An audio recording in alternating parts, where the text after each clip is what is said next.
Part 36. Evolution begins with Resident Evil.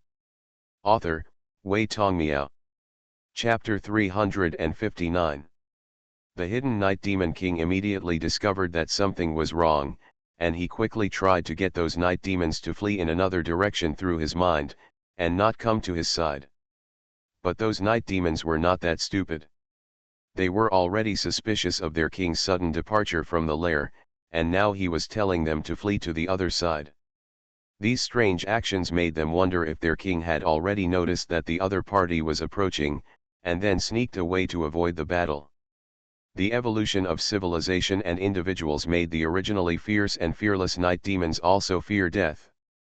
Especially the Night Demon King, who had the ambition to rule the world, was even more worried about his own safety. It sounds good to be cautious, but it can also be called fear of death. The Night Demon King was very angry when he saw his subordinates who did not change their direction. He just lost once, and his subordinates did not listen to his command. He was still thinking about scolding his subordinates and asking them to obey orders, but he soon saw that the light spots representing the night demons were disappearing one after another. That was because Luo Guang broke through the siege of other Harlan zombies and directly caught up with the fleeing night demons. After throwing away the light machine gun, he could finally use the M2 heavy machine gun to kill them. Luo Guang did not show any mercy, because he did not need these night demons to lead him to find the Night Demon King. He just deliberately hung behind the night demons, holding the heavy machine gun and slowly harvesting the lives of the night demons, just to give the Night Demon King a sense of oppression. Faced with this situation, the Night Demon King could not confirm how the enemy found him, so he chose to run farther. As long as there is still a Night Demon, the Night Demon clan will still have a spark, and our race will not be wiped out. The Night Demon King found an excuse for himself to abandon those night demons. If Luo Guang knew what the Night Demon King was thinking, he would definitely say that it was becoming more and more like a human.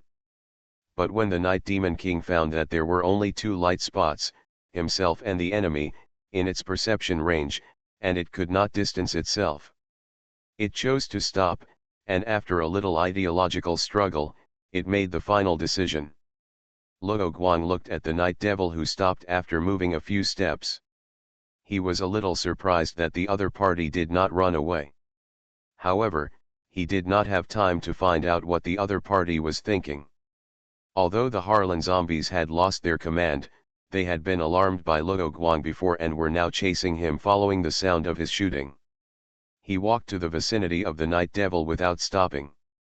A few steps forward would lead to a hemispherical space. Luo Guang ran forward, holding up a heavy machine gun, pulled the trigger, and fired at the Night Devil, who was ambushing on the ceiling. The Night Devil reacted quickly. When Luo Guang raised his gun, it immediately gave up the ambush and began to evade. It now finally understood how its fellow Night Devil was eliminated. Luo Guang quickly judged the speed of the other party's movement and predicted the enemy's direction of advance. He slightly adjusted the muzzle and pulled the trigger again, firing the last two bullets. The Night Devil, who had a broken arm and a big hole in his abdomen, had bulging muscles in his legs. He seized this opportunity and flew towards Luo Guang. The human body is fragile. This is the fact it has believed since birth, and it is also the only way out it has found in this desperate situation: consume the bullets in the enemy's weapon, and then launch a close combat attack. At this time, the Night Devil's broken arm has grown back. It prioritizes repairing the broken arm out of the consideration of killing the enemy first. Pulling out the secondary weapon is faster than changing the bullet, so Luo Guang directly let go and threw away the heavy machine gun, pulled out the pistol with his right hand and fired several shots at the Night Devil in the air. The Night Devil can't fly with his mind. Unable to change direction in the air, it instinctively retracted its straight arm to block its head and blocked the flying bullets. Although Luo Guang really wanted to try the feel of hitting zombies with the R-9 pistol, it was more humane to use a knife now. His left hand took advantage of the gap when the opponent blocked his sight and quietly pulled out the invisible straight knife. Sending it forward, The blade pierced the Night Devil's arm and pierced into the Night Devil's forehead. The Night Devil stretched his arms forward, trying to stop the tip of the knife from piercing his brain. Suddenly, he felt a heavy blow on his chest, and then saw the enemy's figure moving away from him quickly. After rolling on the ground for a few times, he stood up and immediately ran away, but was hit in the knee by Luo Guang's subsequent shots, and the Night Devil fell directly to the ground. Luo Guang chased him, cut off his legs, and sent a message to the Night Devil for the first time with his mind, saying, "I thought there was only one perceptive Night Devil in the world, but I didn't expect there would be a second one." The recovery ability brought by the Harlan virus is much weaker than that of the T virus. If it hadn't evolved into a perceptive Night Devil, the Night Devil's broken arm would not have grown back. "You can send messages with your mind." The Night Devil looked at Luo Guang in horror. Luo Guang said, "Why not? This is not exclusive to you Night Devils." "Impossible. You are a rubbish species that can only rely on external forces. How can you develop thoughts? You used to be a human, right?" "I'm not a human." Luo Guang's words seemed very rude to the Night Devil, and the other party reacted strongly. In the Night Demon tribe, saying that night demons are like humans is like saying that humans are like dogs. It is an insult. Night demons do not think that they are evolved humans, but that they and humans are not the same race. After humans are transformed into night demons, all human memories will disappear, and night demons will be reborn like babies. This is the Night Devil research intelligence that Luo Guang obtained in the Apocalypse Research Institute. This chapter is not over yet. Please click on the next page to continue reading the exciting content. Hearing what the Night Devil said, Luo Guang realized that the other party should be an ordinary Night Devil that mutated into a sensing Night Devil. It is fundamentally different from the sensing Night Devil like Jasmine who can do it all in one go. "Oh, that's a pity," Luo Guang replied with his mind. The Night Devil did not respond to Luo Guang's words, because Luo Guang killed the Night Devil with a knife while he was sending the message with his mind. "This is Luo Guang, the Night Devil has been dealt with. Where are you, Jill?" Luo Guang took out his camera and took a picture of the Night Devil's body, and then asked.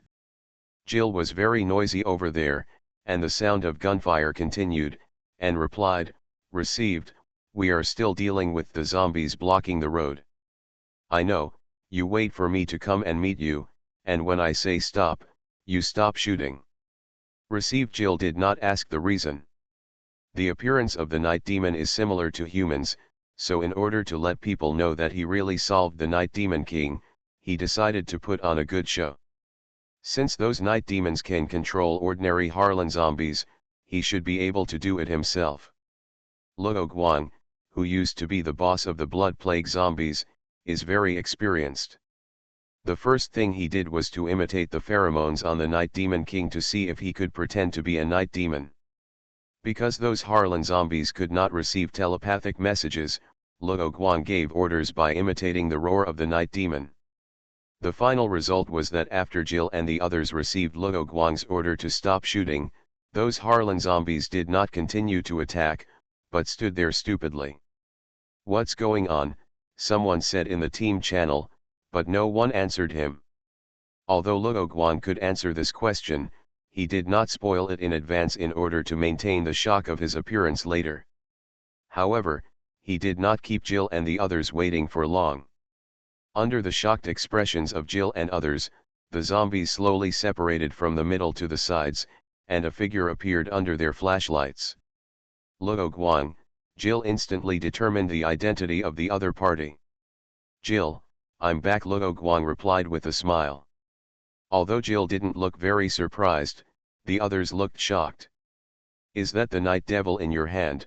Jill originally planned to ask Luo Guang if he was injured, but when she saw the head in Luo Guang's hand, she immediately changed the question. "Yes, that's why those zombies thought I was the Night Devil and stopped attacking." Luo Guang thought his explanation was very good. Even if the others had any strange thoughts in their hearts, they didn't ask, because the final right of explanation was only on Luo Guang and the Night Devil's head in his hand. Besides, they were all soldiers on the front line, and the Night Devil's affairs should be entangled by those researchers. Then shall we retreat now? Let's retreat. I have also dealt with those Night Devils in the Night Devil's nest that have not yet completely transformed. Luo Guang nodded. The retreat was very smooth because of the Night Devil's head, which made the FBC and BSAA soldiers who were operating the artillery look regretful. However, the superiors soon assigned them new tasks. Next, they would carry out the task of cleaning up zombies on a large scale. At that time, they would use noise to gather the zombies together for them to fight. After returning to the BSAA camp, Luo Guang wrapped the Night Devil's head with plastic wrap and prepared to take it back to Jasmine to study its brain and see if he could study things about thoughts. After returning to the secret base, he returned to the BSAA camp outside Harlan City after spending a few days at the base. He still had a lot of things to deal with, such as the Void Church. Although Jasmine was not here, Luo Guang could also use the same telepathic communication ability as Jasmine, and the preaching of the church was similar to the boss's pie in the sky, so Luo Guang, a former social animal, easily gained the trust of the believers. Oh, after Jasmine avenged herself, she was no longer interested in the position of the leader of the Void Church. Luo Guang would take over this position after returning, and lengthen the length of his self-introduction. According to the original plan, Luo Guang intended to dismiss all the Void Cult members, leaving only the core Void Cult fanatic guards, and then let them move to the village at the foot of the secret base in the Caucasus.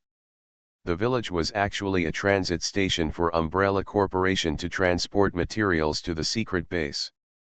Because the T-virus leaked from the warehouse before, the whole village became a place of the living dead, and was later cleaned up by the BSAA team transferred by Jill and Chris. After that, no one lived there, which was just right for Luo Guang to use as an outpost of the secret base, which could facilitate the transportation of materials and equipment into the camouflage base outside the secret base, and finally into the secret base. But the Void Cult members who are still in the Harlan Temple are all devout believers who did not evacuate with the International Joint Forces.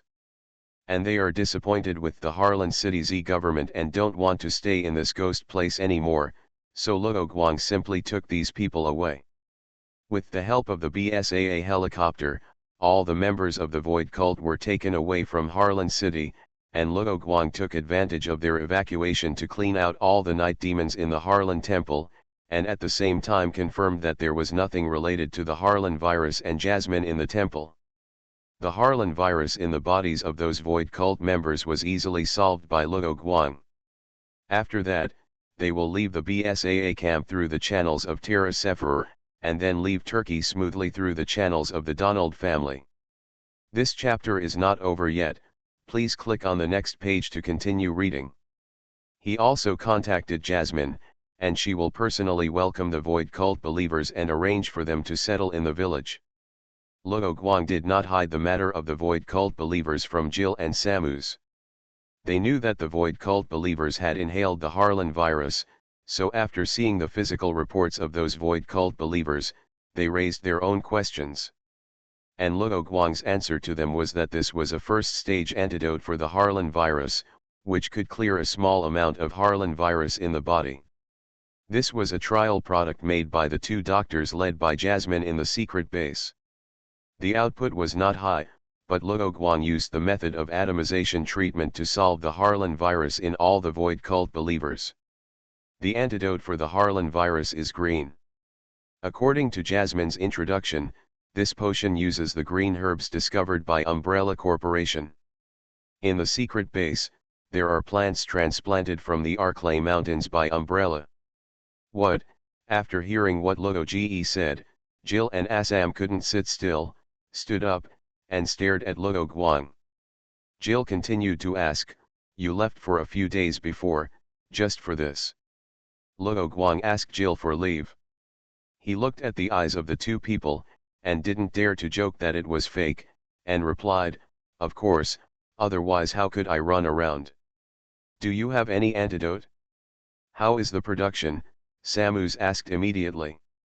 Jill also wanted to know the answers to these questions, and nodded and looked at Luo Guang. I have another antidote here, and the others have been used. Those believers were part of the human experiment of the antidote, so Luo Guang didn't leak the news before getting the good news, so as not to be happy in vain. Since Luo Guang didn't say it, Samus didn't ask any more questions. He sat back and asked, "Where did you get it and who developed it?" "I won't ask any more questions." "What do you want to do next?" "I'll have to trouble you to call the United Nations investigation team here. I have no intention of using this antidote to make money." Luo Guang looked at Jill tenderly and said with a smile, "So I plan to make public the formula and manufacturing method of the antidote, but there is an ingredient in this antidote that requires a special herb from the Arklay Mountains." Jill thought of something and asked, "Those green herbs?"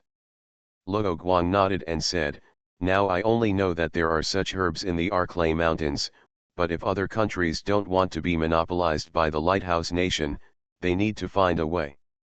In fact, green herbs have also been found in the mysterious country, and large-scale cultivation of this green herb has been carried out in the GIMZ Forces Research Institute." Evolution begins with Resident Evil. Author, Wei Tongmiao. Chapter 360. Are you telling the truth? The members of the United Nations investigation team showed the same surprised expression after hearing what Samus said. Samus nodded and directly projected the formula of the antidote onto the screen for everyone to see. The representative of the Lighthouse Nation was still thinking about how much it would cost to obtain the exclusive production rights, but he didn't expect Samus to announce the formula without saying anything, and didn't even give him a chance to stop it. The people of other delegations also had some ideas, but since there was an unexpected surprise, they naturally held back their words and recorded the formula and manufacturing process first. Samus watched everyone start to record the formula in a hurry, and quickly added, "We have just sent the formula to your nb.s.a.as contact mailboxes, so you don't have to copy it."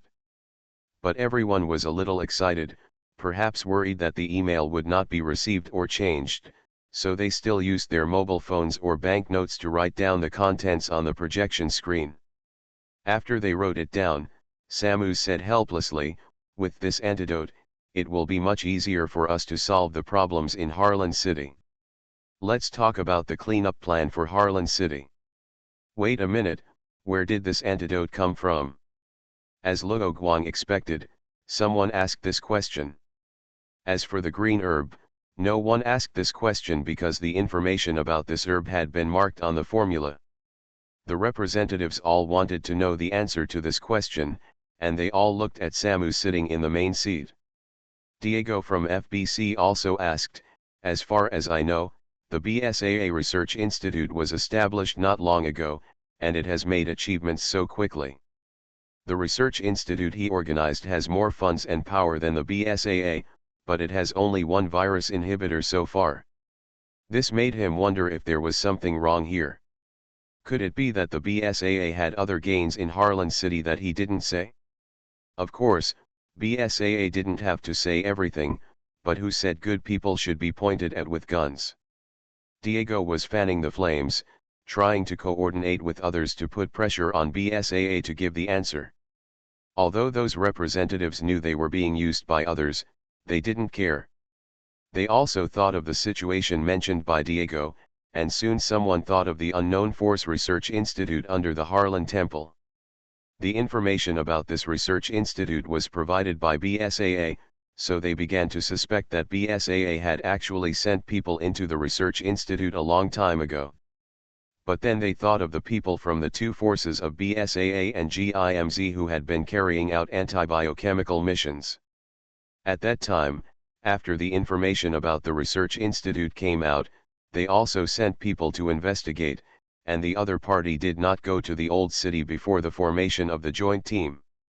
The automatic machine guns in the research institute were also turned on, and there were no shells left on the ground. From this situation, it didn't look like anyone had entered. This dispelled their suspicions, but also made them more curious about the truth. How can research be accurate? We are just lucky.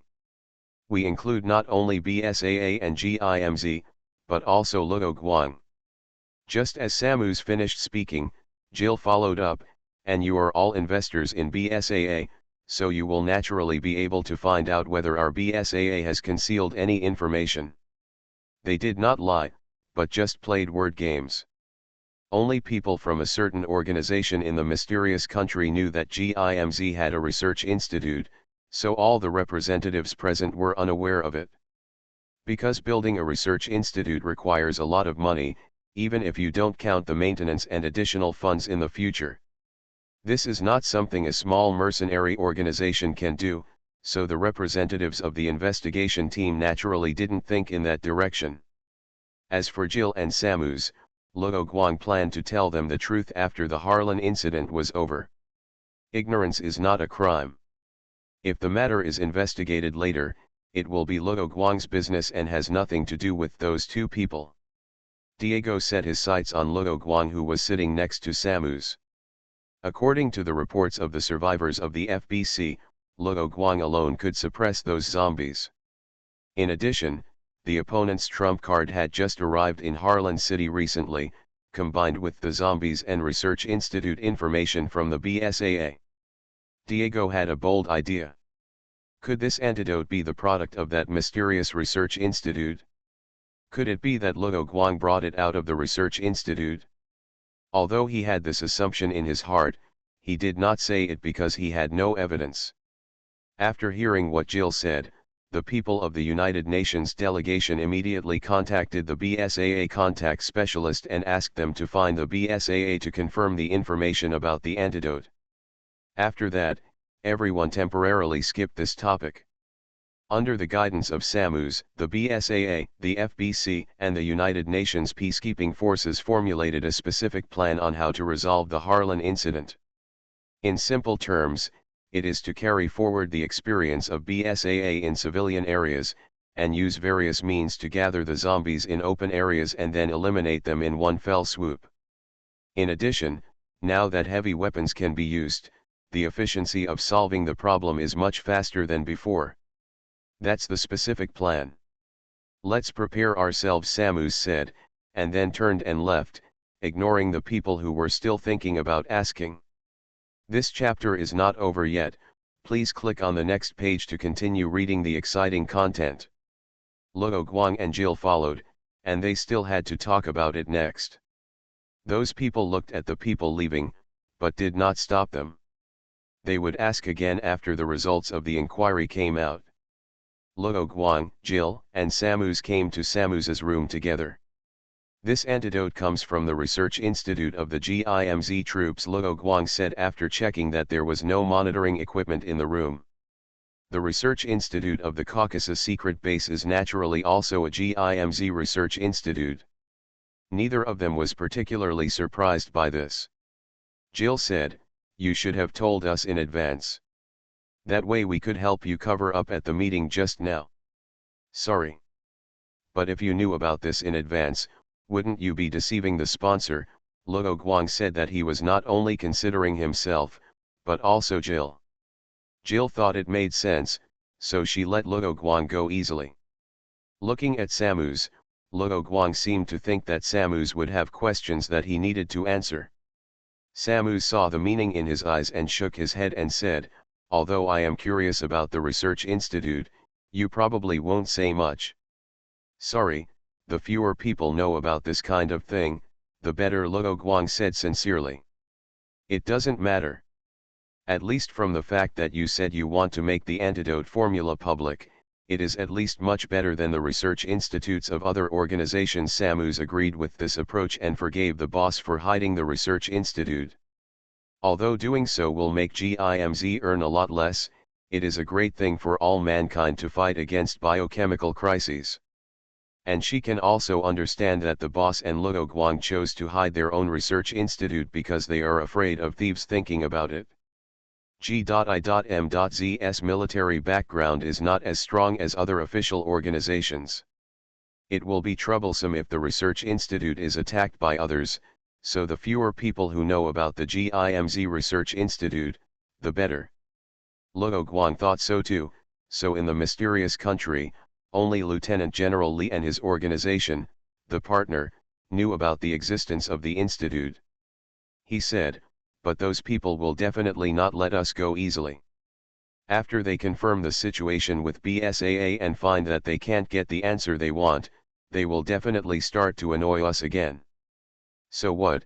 Samus knew that it was G.I.M.Z's institute, and her confidence suddenly hardened. Before, she was worried that it was the antidote from BSAA, so she was relatively cautious and conservative in the meeting. Now that we know it is the antidote from GIMZ, it's simple. It's the secret of our army and it has nothing to do with you. This is the benefit of being an unofficial mercenary. As for the possibility that those people instigated the government behind them to suppress the GIMZ troops. First of all, the GIMZ troops have a close relationship with the South African government, so the country will not take action against GIMZ without external pressure.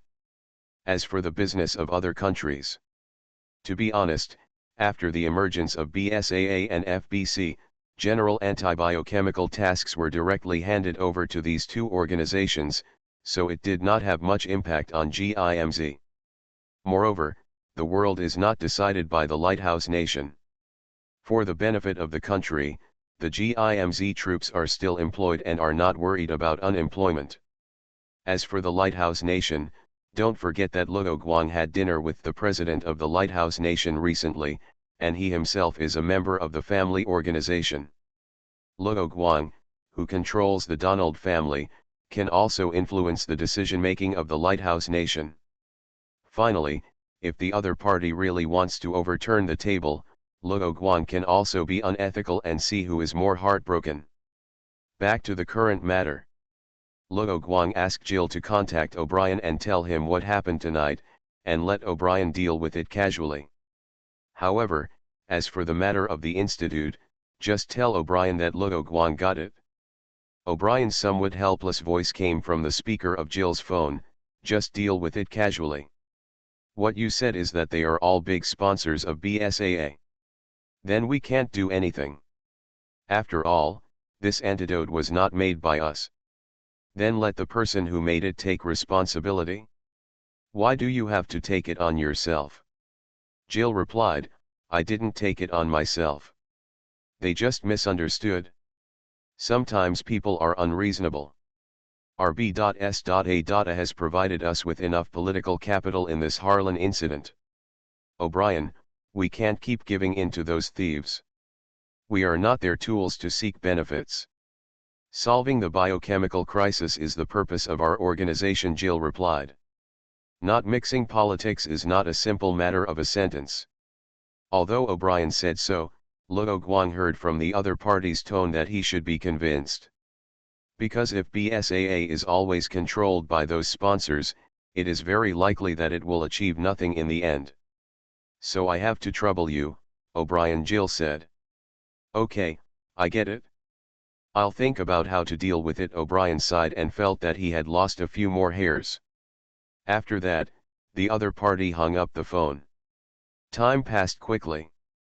The large-scale zombie group in Harlan City had been cleared out, and there were only a few left.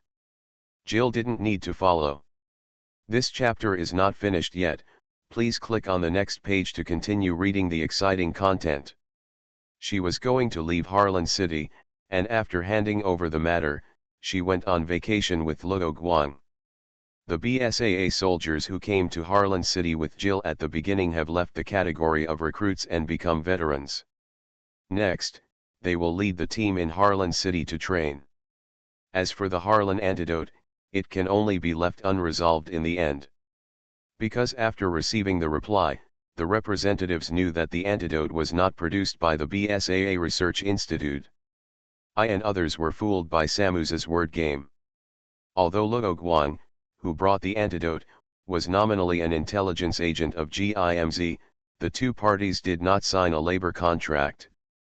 The relationship between him and GIMZ was more like a cooperative relationship than an employment relationship, so the representatives could not do anything to the GIMZ troops. In the end, The representatives wanted to force Luo Guang to tell their secrets, but Luo Guang fought back. Luo Guang said directly, "Where the antidote came from is none of your business. If you keep nagging, you won't get the antidote next time. Believe it or not, I will only give the antidote to your enemies in the future." With just one sentence, he divided and disintegrated the United Nations investigation team that was acting together. At that time, some people might have felt unhappy and reported directly to their superiors when they returned. But after discussion, almost all countries decided to build a good relationship with Luo Guang instead of using their national power to force him. There are scoundrels, but there are also capable people, otherwise the country would have been in chaos long ago. Basically, they came to two conclusions.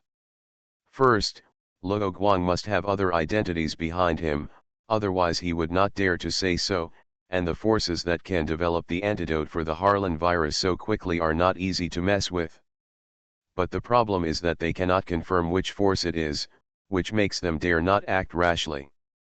Second, since they can produce the antidote, it means that the other party must have samples of the Harlan virus, and may even have other biochemical viruses without antidotes.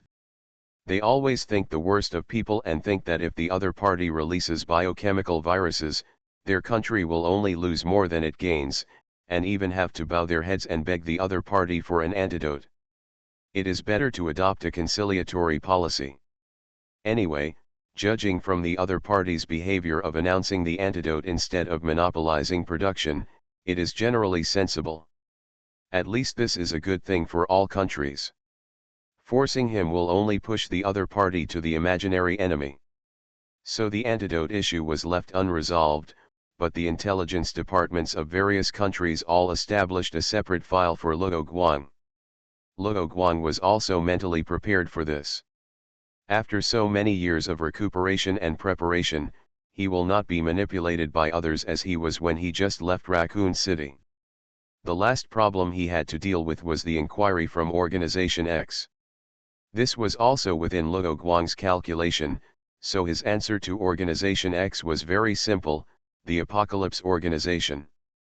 Facing a mysterious organization like the Apocalypse Organization, it is best to use the power of Organization X to force the other party out. Because of Luo Guang's previous performance, Organization X did not doubt it much, and the power of the Underground Research Institute was indeed mysterious and worth exploring. Another point is that the antidote left in Luo Guang's hand was finally sent to the Research Institute of Organization X.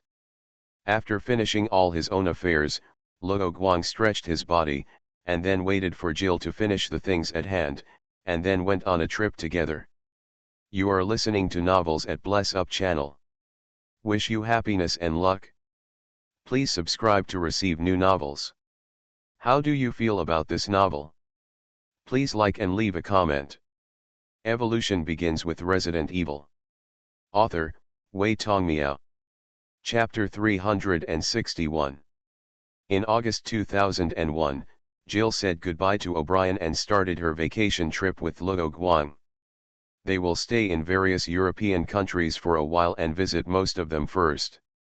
In fact, according to Luo Guang's original plan, he intended to leave Europe directly and let Jill stay away from the work environment first, but his girlfriend thought that it would be better for them not to leave Europe for the time being because of the biochemical crisis in Italy. Although the biochemical crisis in Italy is temporarily handled by the FBC, she is worried that there will be any emergencies that require the European branch of BSAA to participate. So she proposed that Luo Guang accompany her on vacation in Europe before the situation in Italy stabilizes. Luo Guang was entangled with Jill's idea. Where to travel was not the point of entanglement. He was just worried that Jill would be distracted from work in Europe. Jill saw why Luo Guang was entangled at a glance, so she promised Luo Guang that she would not be distracted. In this case, Luo Guang had nothing to say. He modified the travel plan and visited various European countries first.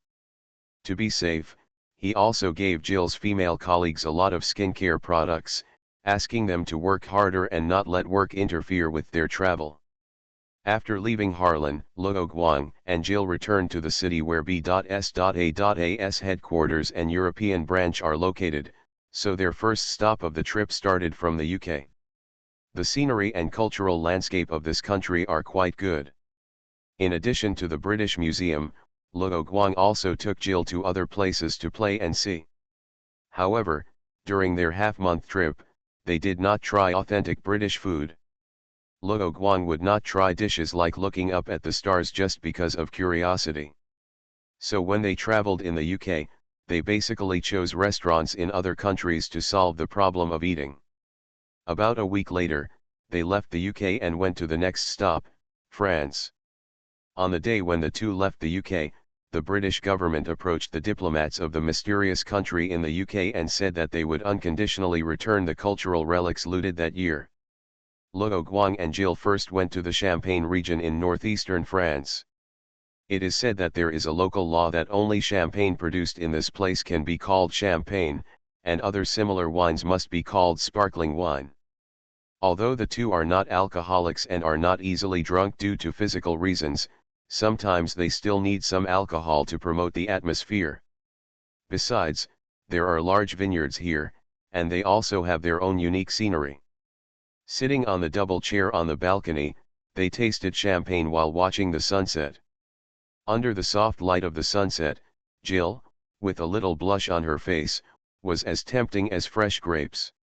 Jill opened her delicate lips slightly, and her soft and fragrant hands drew circles on Luo Guang's chest, and asked, "Luo Guang, by the way, where are your parents now? After we finish traveling in Europe, take me to meet your parents and spend New Year's Day." Because Luo Guang had never taken the initiative to say it before, Jill had never asked these questions in order to respect his privacy. So this was the first time she took the initiative to ask about Luo Guang's life experience. She wanted to take the initiative to learn more about her boyfriend. His past and his thoughts, not just his body. "They are gone." Luo Guang shook his head and said. The original Luo Guang in this world was an orphan. Apart from this, Luo Guang could not find any information about his original body. When he went to his hometown in the mysterious country to open a company, he once wondered if he could find his parents before he crossed over, but unfortunately, it was all in vain. The name of his hometown has not changed, but there is no one he knows in his hometown, and even the familiar landmark buildings have changed. He went there alone that time, as Jill was busy investigating Umbrella in Europe. Although he had expected this, these things still made Luo Guang feel an unprecedented loneliness. "Sorry," Jill apologized quickly after hearing what Luo Guang said. No wonder her boyfriend never talked about his family. "It's okay." Luo Guang stopped Jill's restless hands, held her in his arms, hugged her tightly to feel her warmth, and said, "I'm not alone now. I still have you, Jill." "Well, we will have more family in the future," Jill whispered as she listened to the sound of Luo Guang's heartbeat. This is not Jill hinting that she is pregnant. Although the two have not taken protective measures for these years, they still staggered the dangerous period. Luo Guang did not misunderstand his girlfriend's words.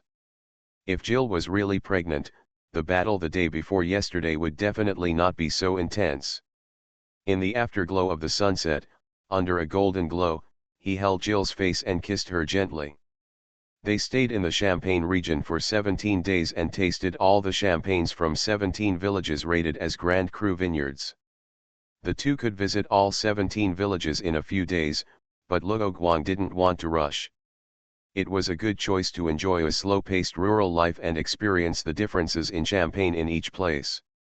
After enjoying the local champagne, the two also selected some champagne and sent it back to O'Brien as a reward for his help in preventing the Harlan virus antidote incident.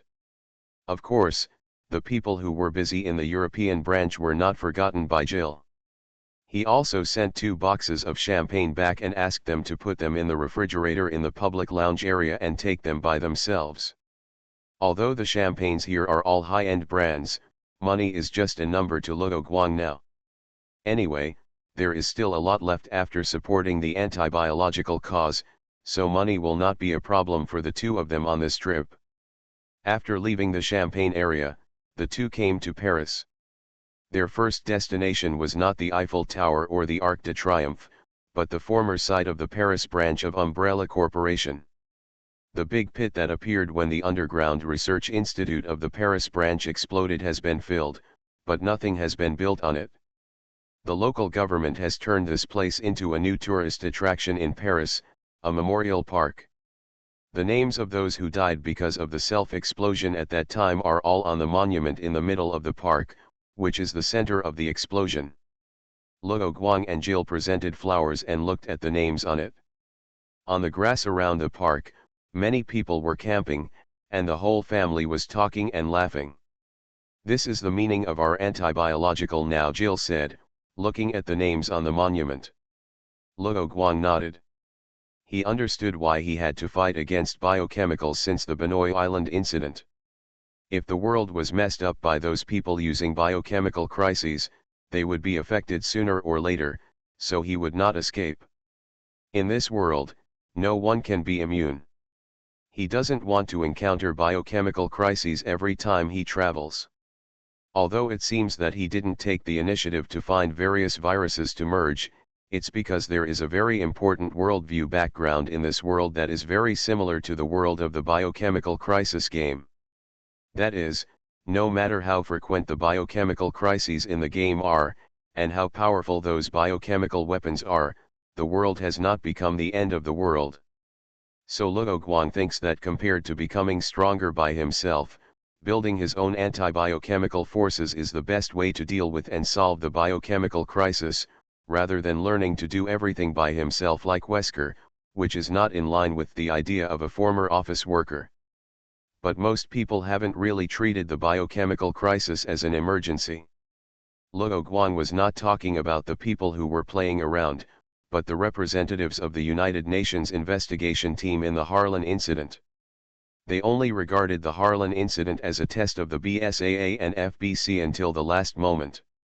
The FBC was the same. For the so-called face and reputation, they wasted a lot of time and manpower at the Harlan Hotel. In the end, only the BSAA and GIMZ were dedicated to their work. No way. Most people have enough trouble with their own affairs. What does the biochemical crisis in other places have to do with them? Luo Guang naturally understood this. Before he crossed over, he was a social animal and didn't care about anything outside the window. It was tiring enough to survive. But he suddenly had another idea and said, "So I think we should bring anti-biochemical things to campus for publicity, college, or even high school." Educational publicity. Jill immediately understood what Luo Guang meant. Indeed, students are relatively less stressed by life, have the energy to pay attention to what is happening in the world, and are more likely to accept biohazards. Luo Guang nodded and said, "That's right. I was thinking whether the United Nations Educational, Scientific, and Cultural Organization could take the lead, and BSAA and Terra Sefer could jointly promote it." Although it was just something he thought of temporarily, he quickly made a simple preliminary plan. That organization is in Paris. Jill is now a worker under the United Nations, so he naturally knows the location of the headquarters of the United Nations Educational, Scientific, and Cultural Organization. "Let's go." Just as he was thinking about going to the headquarters for communication, Jill suddenly remembered that they were traveling on vacation, and hurriedly said, "Sorry, it's not working time now." Luo Guang shook his head and said, "It's okay. Let's tell O'Brien about the plan, and then let him arrange people to do it." Although Jill has been trained, this kind of cooperation and negotiation is still not her specialty, so in the end, other people should be sent from the headquarters to do this communication and cooperation task. After a while, Jill called O'Brien to tell him her idea and received his praise. After hanging up the phone, Jill said, "Okay, O'Brien will send a professional communication person. Where are we going next?" "Eiffel Tower." After staying in France for more than a month and visiting most places, they went to the next country, Prussia. They went to Berlin. After the eternal virus incident, the city of Berlin lifted the ban after a simple cleanup. People soon forgot about the incident and the whole city was as prosperous as before. The biohazard incident that occurred here was suppressed, and then there was a lot of publicity and reports, which blurred the incident involving the biohazard into an ordinary rebellion, weakening the harmfulness of the biohazard. But this was also Luo Guang's fault. He stopped the conspiracy of the rebel leader before the eternal virus spread.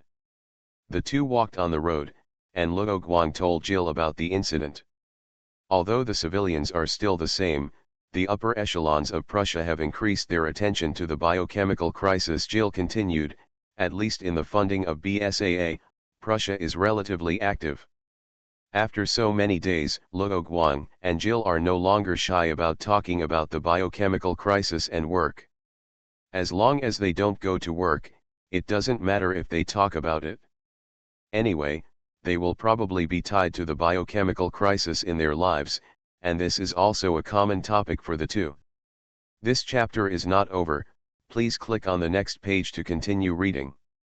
In the past 3 months of getting along, the two have been constantly exploring the mode of getting along, and it has been initially effective.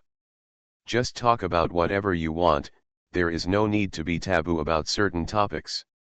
So the two chatted and talked about the current situation of BSAA, and the recent reactions of various countries. Although they are on vacation, they still pay attention to the biochemical crisis. First of all, the biochemical crisis in Italy has been resolved. The FBC finally did not cause any trouble this time and successfully resolved the problem. The work of the GIMZ troops is also remarkable. They rescued many civilians in several surrounding villages and destroyed a T-virus warehouse of the Greyhound terrorist organization. It is worth mentioning that Italy did not agree to the request of the Greyhound organization and refused to release the members of the organization, so GIMZ also made a great contribution by capturing the warehouse manager of the Greyhound organization. Because the warehouse manager finally gave out the virus warehouse of the Greyhound organization, all the biochemical viruses stored in it were destroyed. After this attack, the financial backers behind this organization did not provide them with biochemical viruses to launch attacks, but only gave them a sum of money to let them recuperate, grow, and develop in secret, and wait for the next action. Therefore, the Greyhound organization, which has no independent research and development capabilities, did not carry out biochemical terrorist attacks again after the Italian government rejected its request, but lurked. Then there was the biochemical crisis in Japan. With the intervention of BSAA, the crisis of biochemical crisis spread was temporarily resolved. Because the area was densely populated with high-rise buildings and densely populated with people and buildings, BSAA was steadily advancing the cleanup of zombies. In this operation of the Far East branch of BSAA, many talents also emerged. For example, Dag Leiter, a professor of microbiology at Bennett University in Singapore, became a consultant of the Far East branch. After arriving at the scene, he immediately determined the type of virus in this biochemical crisis and gave the most accurate isolation and prevention plan. Since the biochemical crisis in Italy had been resolved while Luo Guang and his partner were traveling around, they were not polite. The next stop of Prussia was Italy. First, they visited the Colosseum in Rome, then went to the Vatican for a tour, and then ate authentic Italian food before going to Florence, which is famous for its Renaissance architecture and artworks. Then they went to Venice for 4 days and 3 nights before leaving Venice to continue to the next destination. In the following time, although biochemical crisis incidents occurred from time to time in various parts of the world, they were quickly resolved by anti-biochemical organizations or the armies of various countries, and did not cause any large-scale riots. Luo Guang and Jill also encountered a biochemical crisis incident when they were playing in Portugal, but those zombies were not enough for them, not even a warm-up, and they were easily resolved. Finally, the two played in various European countries until early December before returning to the BSAA headquarters. After confirming that there was no emergency, they flew to the lighthouse country. They plan to spend Christmas and New Year there with Chris and others. Evolution begins with Resident Evil. Author, Wei Tong Miao. Chapter 362. December 25, 2001. Under the leadership of Luo Guang and Jill, Chris, Claire, Leon, Steve, Rebecca, Barton, Carlos, Shirley, and Little Jack went to Chris's hometown to hold a Christmas party. Little Jack's mother's health has been almost damaged by taking medicine over the years. It was not completely cured before, but with the development of technology, new solutions may also appear, so under the recommendation of their own GIMZ unit boss, they came to the Lighthouse country to find a professional doctor to see if the disease can be solved once and for all. Just taking this opportunity, Jack's mother planned to let her son see the outside world and gain more experience, so after asking the boss, she asked Luo Guang and Jill, who were also in the Lighthouse country. Taiwan Novel Network Rightward Arrow. Luo Guang did not reveal Jack's identity. When he introduced him to Chris and the others, he only said that he was an employee of the GIMZ unit. And the other child, Shirley, was able to leave the institute thanks to Luo Guang's slander in front of Simmons. In fact, he did not say much. He just proposed from the perspective of research that Shirley should be exposed to the external environment in order to most accurately observe the impact of the latent G virus on her physiology. Finally, Shirley was finally allowed to leave the institute for a day, and then Leon had to send her back to the institute in person, which was actually to let Leon be a guarantor. Although there were various restrictions, being able to leave the institute for a day was already a very happy thing for Shirley. During the day, Leon and Claire took Shirley away, and then they took Shirley to buy a sky blue dress for the Christmas dinner, and then went to the amusement park in the afternoon, and finally went to the dinner. During this time, Chris was busy preparing for the Christmas dinner with Steve and Rebecca. Steve was caught as a laborer, and could only watch Claire and Leon go out with envy and jealousy. In the evening, everyone was eating and chatting. Jill, I didn't expect you to become the director of the European branch of BSAA after Raccoon City. Carlos, who was very familiar with everyone, quickly got along with everyone and said after drinking a beer. Luo Guang brought champagne, but it was easily drunk by everyone. Although BSAA and GIMZ reached a cooperation, they had never met, so Carlos used this question as the beginning of the topic. Chris and I never thought that this day would come. We are not that kind, but BSAA is too short of manpower, so we have to take over. I think having a kind heart against biochemical is the most important quality for a high position. Little Jack drank a sip of orange juice and said, "This young man is so good at talking at such a young age." Carlos laughed. Little Jack, who will be 10 years old next year, was a little unhappy and said, "I'm already grown up." When you reach the age of drinking, you will be called grown up. Chris didn't know that Little Jack was Wesker's son, and joked, "Don't listen to him, good children can't drink." Luo Guang said to prevent Little Jack from taking it seriously. He was told by Jack's mother not to let Jack learn bad things. Jack nodded obediently and said, "I know." The women also nodded and strongly condemned Chris's behavior of trying to teach the child bad things. Tisk, Jack lives in that GIMZ, and he has been taught bad things by those uncles every minute. Chris transferred the hatred. Carlos quickly denied, "We don't have those bad uncles there, they are all good brothers. And the proportion of women in our army is still quite high, they are all beauties." "Okay. That's really good." Chris took a piece of fried chicken and said. Hearing her brother say this, Claire replied, "By the way, brother, do you have a girlfriend? There are so many people in the American branch of BSAA, is there no one suitable for you?" Let alone the fact that Chris was choked by the fried chicken nuggets. After hearing this, Leon said, "Chris is so strong now, he probably likes muscular women, right?" Chris took a sip of beer, swallowed the fried chicken nuggets, and said, Don't talk nonsense."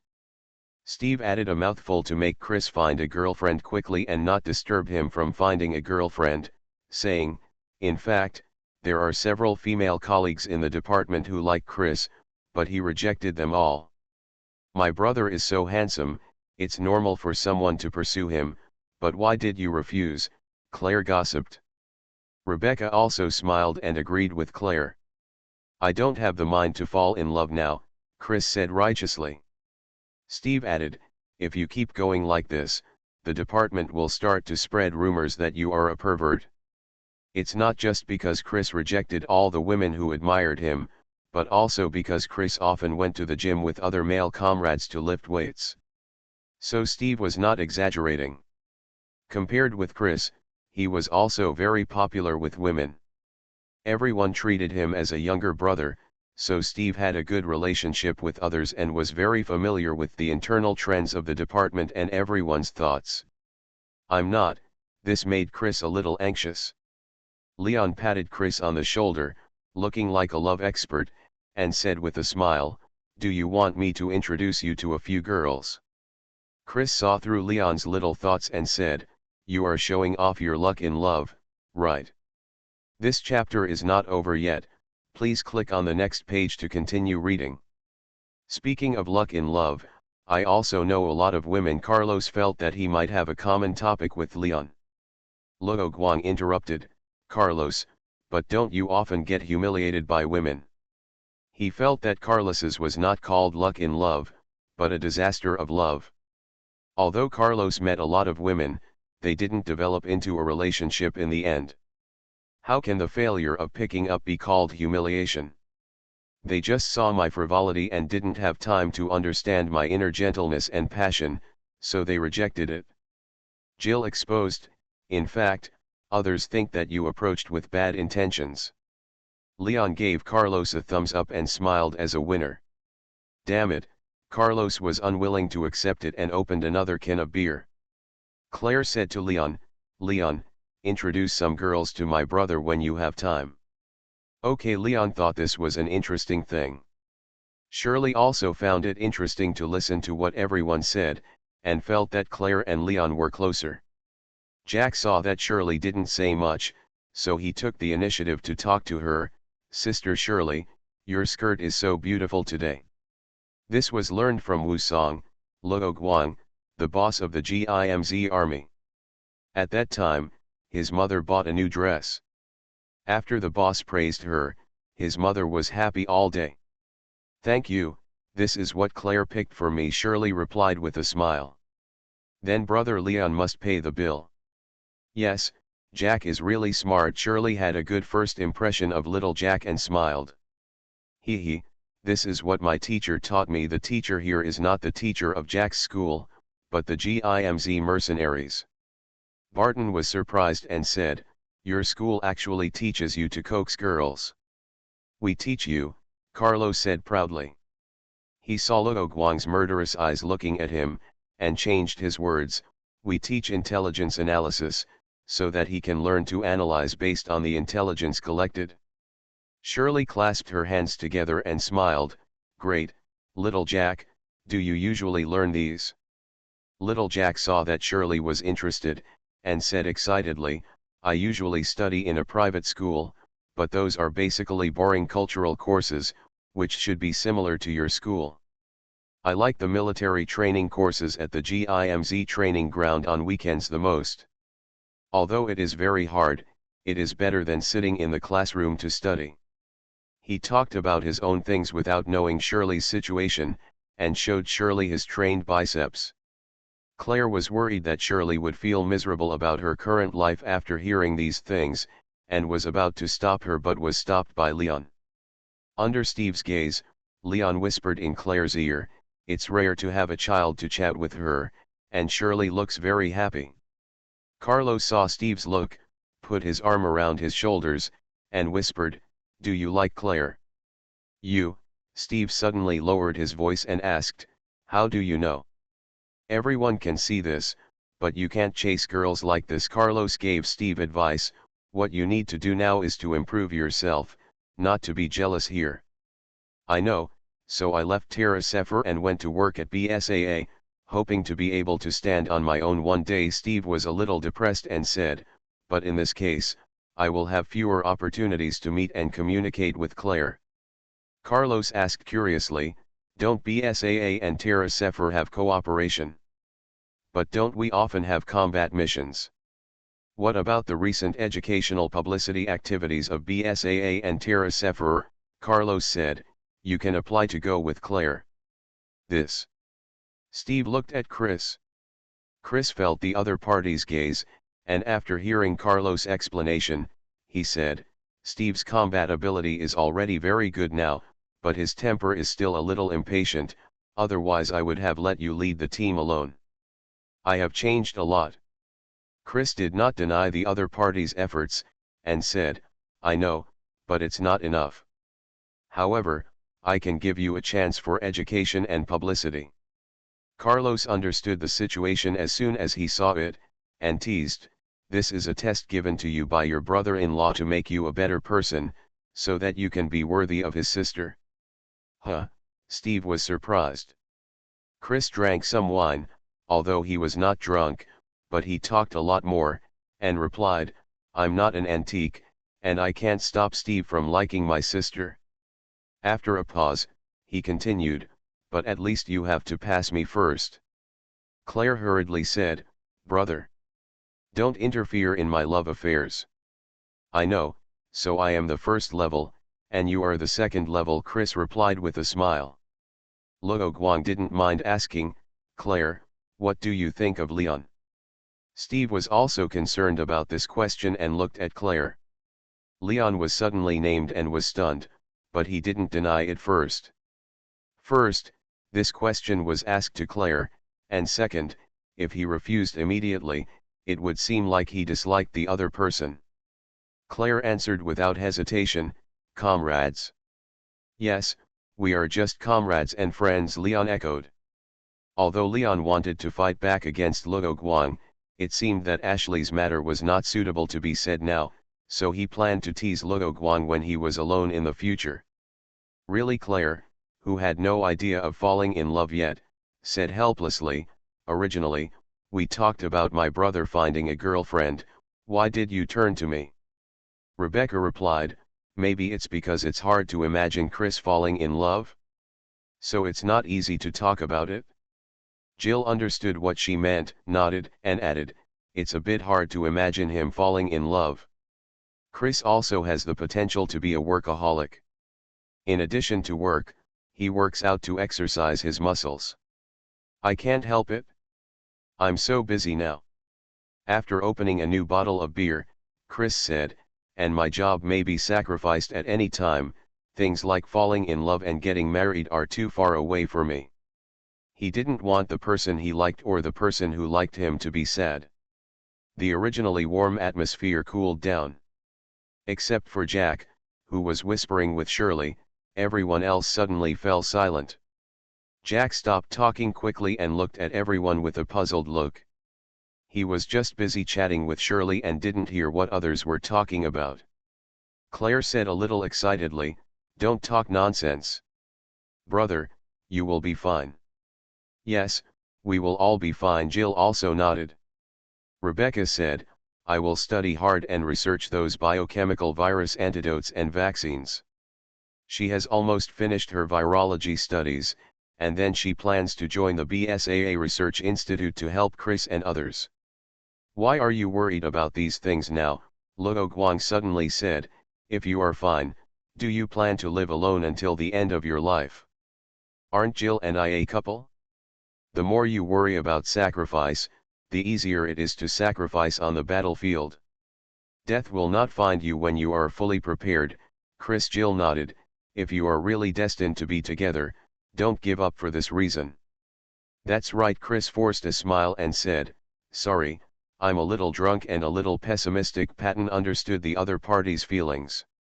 As a person who has experienced it, he said, hey, Chris, you can also retreat to the second line like me now. He works in the Equipment Research and Development Department of BSAA, away from the front line, specializing in developing various equipment and weapons for frontline soldiers. Jill agreed, that's right. Actually, I have this plan too. I have been studying management and other knowledge recently, and I am ready to step down. Because of her improved physical ability, she learns very quickly. After being with Luo Guang, her character is no longer as upright as it was at the beginning. She can't tolerate any gray in her eyes. In short, she is more tactful. Her current goal is to become an outstanding commander like Samus. Well, this is indeed a good choice, but we must first find someone to inherit the mantle and lead the team. After Chris finished speaking, he looked at Jill and asked, "Do you have any good seedlings?" Jill shook his head and said, "I'm still looking, but this doesn't affect my preparation now, right?" Chris smiled and nodded. It seems that he also has to prepare a retirement plan in advance.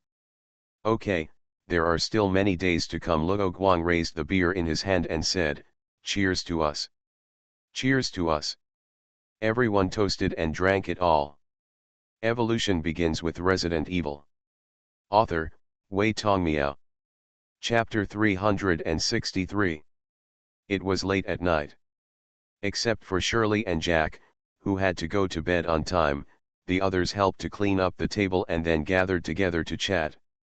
Shirley wanted Claire to read her a bedtime story, so Claire was not present. Luo Guang drank the tea bought from the mysterious country and started with him, saying, "What are your plans next?" Barton was the oldest, and the people who respected the elderly and loved the young let him speak first. At this point, I hope readers will remember our domain name Taiwan Novel Network rightward arrow. I only heard him say, "We now have a project. The purpose is to make a biochemical crisis scanner for our BSAA frontline agents to equip, to confirm the type of biochemical virus on the spot, and to immediately collect some basic information when encountering unknown viruses, confirm the virus's ability to spread, and then transmit it back to the virus research department through the wireless network." In addition to Patton, there is another BSAA technician who is in charge of this project. His name is Quinchechame, codenamed Stupid Donkey. But this project has recently hit a bottleneck, and several key links have not been resolved. Patton finally talked about the progress. Luo Guang was not surprised by the equipment the other party was developing, and said, "What a coincidence, our GIMZ has also been researching this equipment recently, but we have already made a prototype."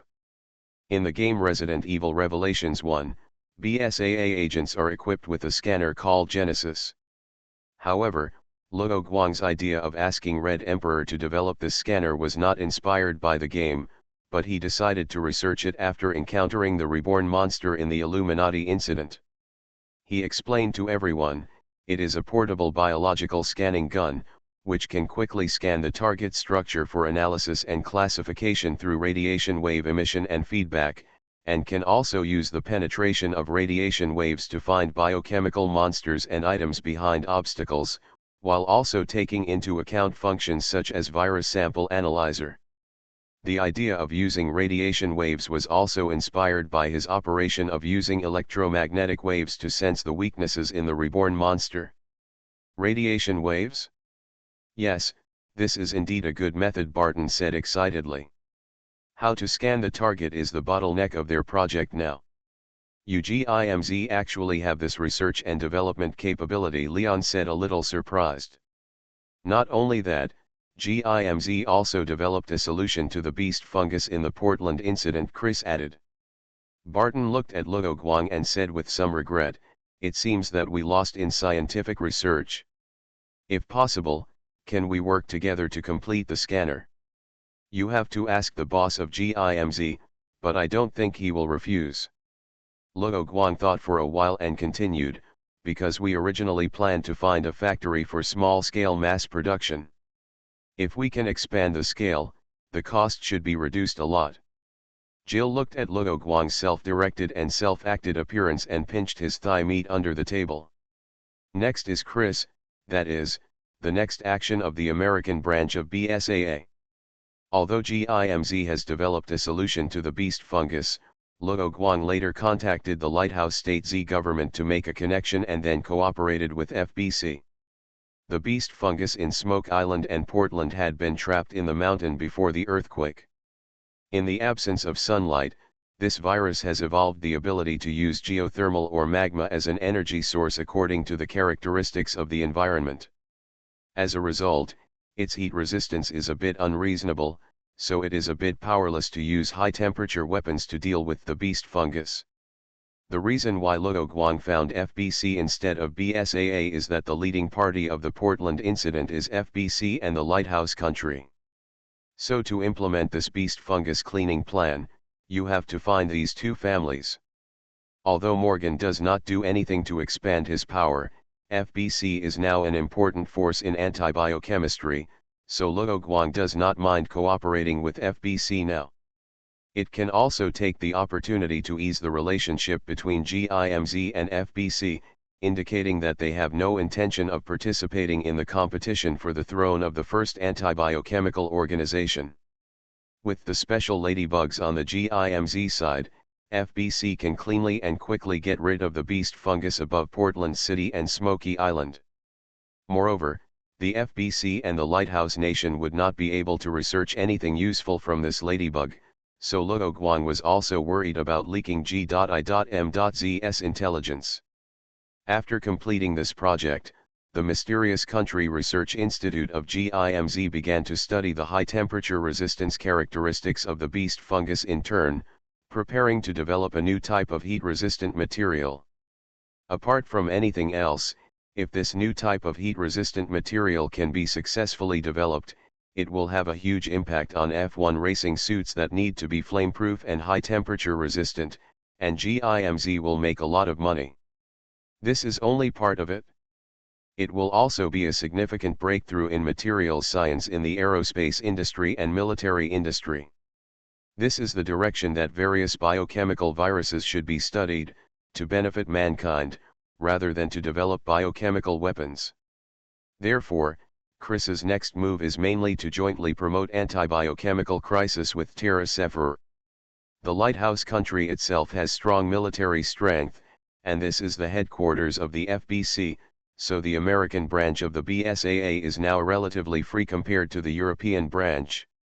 On the contrary, Leon has more things to do. One thing to say here first is that Ashley's father, President Graham, has abdicated. This chapter is not finished yet, please click on the next page to continue reading the exciting content. The new president is someone Luo Guang does not know, and has never appeared in the Resident Evil game. A new president has a new minister, so Leon has been neglected to a certain extent. Although he is still the White House's biochemical crisis consultant as before, he is no longer on call at any time like before. However, this is also because there are not many biochemical crises in the Lighthouse country, and the president's views on biochemical crises are not much different from those on influenza. This president was not elected by the X organization, but for the current X organization, a president who does not pay attention to biochemical crises is also in their interests. Because under the leadership of Kara, the X organization's research institute has made a major breakthrough in the research of biochemical viruses, and now they just need some white mice for experiments. So it is best for the president not to pay attention to the biochemical crisis incident. The same is true for the FBC. This president was elected by their forces. First of all, because they were elected, they are not afraid that the other party will cut the F.B.C's funding. Secondly, it is beneficial for the FBC to occupy the position of the main force in the domestic antibiochemical, and further allow Morgan to gain more power. After cleaning up the termites inside the FBC, Morgan immediately launched the Sentinel-9 plan to upgrade the equipment of the entire army against biochemical crises. This good thing naturally received the support of the military and a large number of weapons dealers. And Leon, the more free antibiochemical consultant, was invited by the FBC to participate in the Sentinel-9 plan. So after the Chinese New Year, he will go to the FBC headquarters to participate in the discussion of weapons indicators. After Leon briefly explained his next itinerary, he asked Luo Guang, what about you guys? Continue to travel with Jill unlike others. Luo Guang's answer was beyond everyone's expectations. They thought Luo Guang would continue to do anti-biochemical things. Hey, everyone is working hard, why are you guys lazy? Carlos said enviously. GIMZ has nothing to do recently, right? Luo Guang replied. Carlos' next itinerary is to go back to South Africa and attend the New Year party with other members of the GIMZ team. As the captain, he has left his team members alone to go to the lighthouse country, and he will definitely go back to celebrate the New Year with his teammates. Luo Guang will also go back as Wu Song, and Jill will use this time to go back to the European branch of BSAA to deal with some things. After traveling for so long before, there was no problem with the European branch of BSAA, which finally cured Jill's anxiety disorder and she no longer had to worry about problems when she was not in the branch. After they have dealt with their own affairs, Jill and Luo Guang will go to the Far East branch in Asia in the name of exchanging experiences. So Jill immediately said, and we are on a business trip to exchange anti-biochemical experience with the Far East branch. As a result, Carlos was even more sad when he heard this, and shouted something like public travel. Regardless of the drunken Carlos, everyone was chatting. Leon noticed that Claire came back and said, "Is Shirley asleep?" Claire nodded and said, "She is asleep." "What's wrong?" Steve saw that Claire seemed a little depressed. Claire replied, "I see Shirley's current situation and I feel a little uncomfortable." "Is it about house arrest?" Leon understood what Claire meant. "What do you think?" "Because she carries the G virus that Shirley doesn't want in her body, she has to be under house arrest and used for experiments, but for a little girl, this kind of life is too cruel." Claire looked at Luo Guang and said, "Luo Guang, can you help Shirley leave the institute and get out of house arrest?" Before, Shirley was able to leave for a day only because of Luo Guang, so she could only ask Luo Guang for help. Luo Guang did not answer immediately, but asked a question instead, "We are all so busy, who will take care of Shirley?" "I." Claire just uttered a word and swallowed it back. Shirley is different from other ordinary children.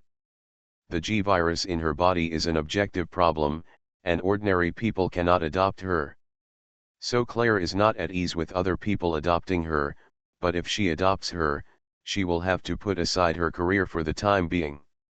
And to be honest, she has no experience in raising children, and she is not confident enough to give Shirley enough care and a good living environment. Luo Guang continued, "Shirley's current guardian is Simmons, and she can only follow him when she is released from house arrest. Even if he gives up the guardianship, according to the laws of the lighthouse country, it should be difficult for the guardianship to fall on you, Claire. If the previous problem can be overcome, then this problem is very troublesome." Luo Guang certainly thought about helping Shirley to release house arrest, and the method is very simple. He just needs to eliminate the virus in Shirley's body. He is now injecting Shirley with the antidote, and it will take effect in a week, which can also get rid of suspicion. But after careful consideration, he asked himself if it was really a good idea to do so. Although Shirley's trajectory may change, Shirley, who idolizes Claire and Leon, is likely to join the anti-biochemical cause when she grows up. At that time, the G virus in her body will be the key to her survival. As for controlling Simmons, Luo Guang had thought about this a long time ago. It's just that after Simmons became the leader of the X organization, in order to avoid suspicion, his family cut ties with Simmons, so after controlling Simmons, he couldn't control the family behind him. Instead, he would accidentally arouse suspicion from others because of routine inspections. This chapter is not over yet, please click on the next page to continue reading the exciting content. Don't forget that it was Kara, the little genius, who gave Simmons a physical examination. The X organization is not a one-man show, and simply controlling one or two families cannot solve the problem of getting the entire X organization, so Luo Guang didn't do this for the sake of safety. Simmons is indeed extraordinary in being able to sit in the position of the leader of the X organization, and he can tolerate some minor problems of his capable people. For example, Luo Guang sometimes talks off the topic or makes unreasonable requests, which gives people a feeling of being disrespectful, but he will not insult or punish Luo Guang for this. In addition, many of the advantages that an excellent leader should have can also be found in Simmons. Rather than using the power in his hands to drive others to work for him, he prefers to choose the right people to cooperate with the same goal. Of course, in this cooperation, Simmons is definitely in a dominant position. Generally speaking, he does not give people the feeling of being ruthless and love-brained like in the game. If Luo Guang did not know that Simmons would cause a huge disaster later, he might also work hard under him, but it is a pity that people with different ideals cannot work together. Seeing that Claire couldn't answer his question, Luo Guang said, "However, I've been thinking about whether I can give Shirley more opportunities to go out and play. I will help her in this regard. At least it's better than staying in the institute all the time." Claire was speechless after being asked by Luo Guang, and slowly said, "If that's the case, it's a good choice. Just proceed step by step. I don't think many people in the institute can research anything. The institute will probably give up research on Shirley in a year or two.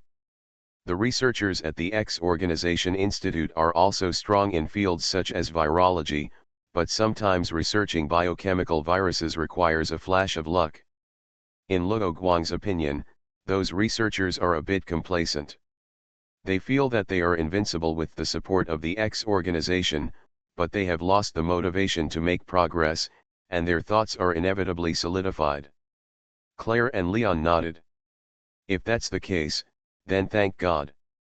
Everyone then changed the topic and exchanged their experiences in fighting biochemical viruses, confirming the abilities of various biochemical monsters, etc., until late at night when Luo Guang and others left and returned to the hotel. Early the next morning, little Jack got up and made breakfast for Shirley. This was the agreement he made with Shirley before going to bed last night. As for why little Jack slept at Chris's house, it was of course to avoid him disturbing Luo Guang and Jill's world of two. After breakfast, little Jack watched Shirley get into Lion's car and waved goodbye to her. "Sister Claire, where does Shirley live? I want to go and play with her when I have the chance in the future." Little Jack was very curious about Shirley and asked Shirley how to contact her, but she didn't have a mobile phone, so she said she was sleepy and ended the topic. Shirley is sick, so she is usually treated in the same hospital. Claire couldn't bear to tell little Jack the truth, so she made up a lie. Little Jack couldn't see that Shirley was uncomfortable at all, and when he was about to ask, he heard Luo Guang calling his name. Luo Guang came to pick him up, and then met up with his mother and sent them on a plane to G.I.M.Z's South African base. Jill had left early in the morning and returned to Europe. After saying goodbye to Claire and Chris, Jack got into Luo Guang's car. "Brother Luo Guang, do you know what's wrong with Shirley? Why does she have to stay in the hospital all the time?" Jack asked. Luo Guang knew it was a story made up by Claire. He didn't tell Jack the truth, but just said, "When you are 18 years old, the boss will tell you about this, including your father's affairs." What Luo Guang didn't know was that this riddle-like words made the clever Jack have a ridiculous assumption in his mind as Shirley his half-sister. You are listening to Novels at Bless Up channel. Wish you happiness and luck. Please subscribe to receive new novels. How do you feel about this novel? Please like and leave a comment. Evolution begins with Resident Evil. Author, Wei Tongmiao. Chapter 364. Chapter 358 The Disappearance of Professor Dag. G.I.M.Z's New Year's party, Luo Guang attended as the boss Wu Song. Although he did not participate as Luo Guang, Carlos did not think there was a problem and thought that Luo Guang and Jill were now in love. Luo Guang didn't go to the hotel to hold the party.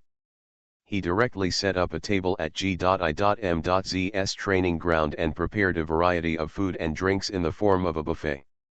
Afterwards, Luo Guang also made an annual summary and plan on a temporary stage just like an ordinary company annual meeting, but the people below did not complain at all.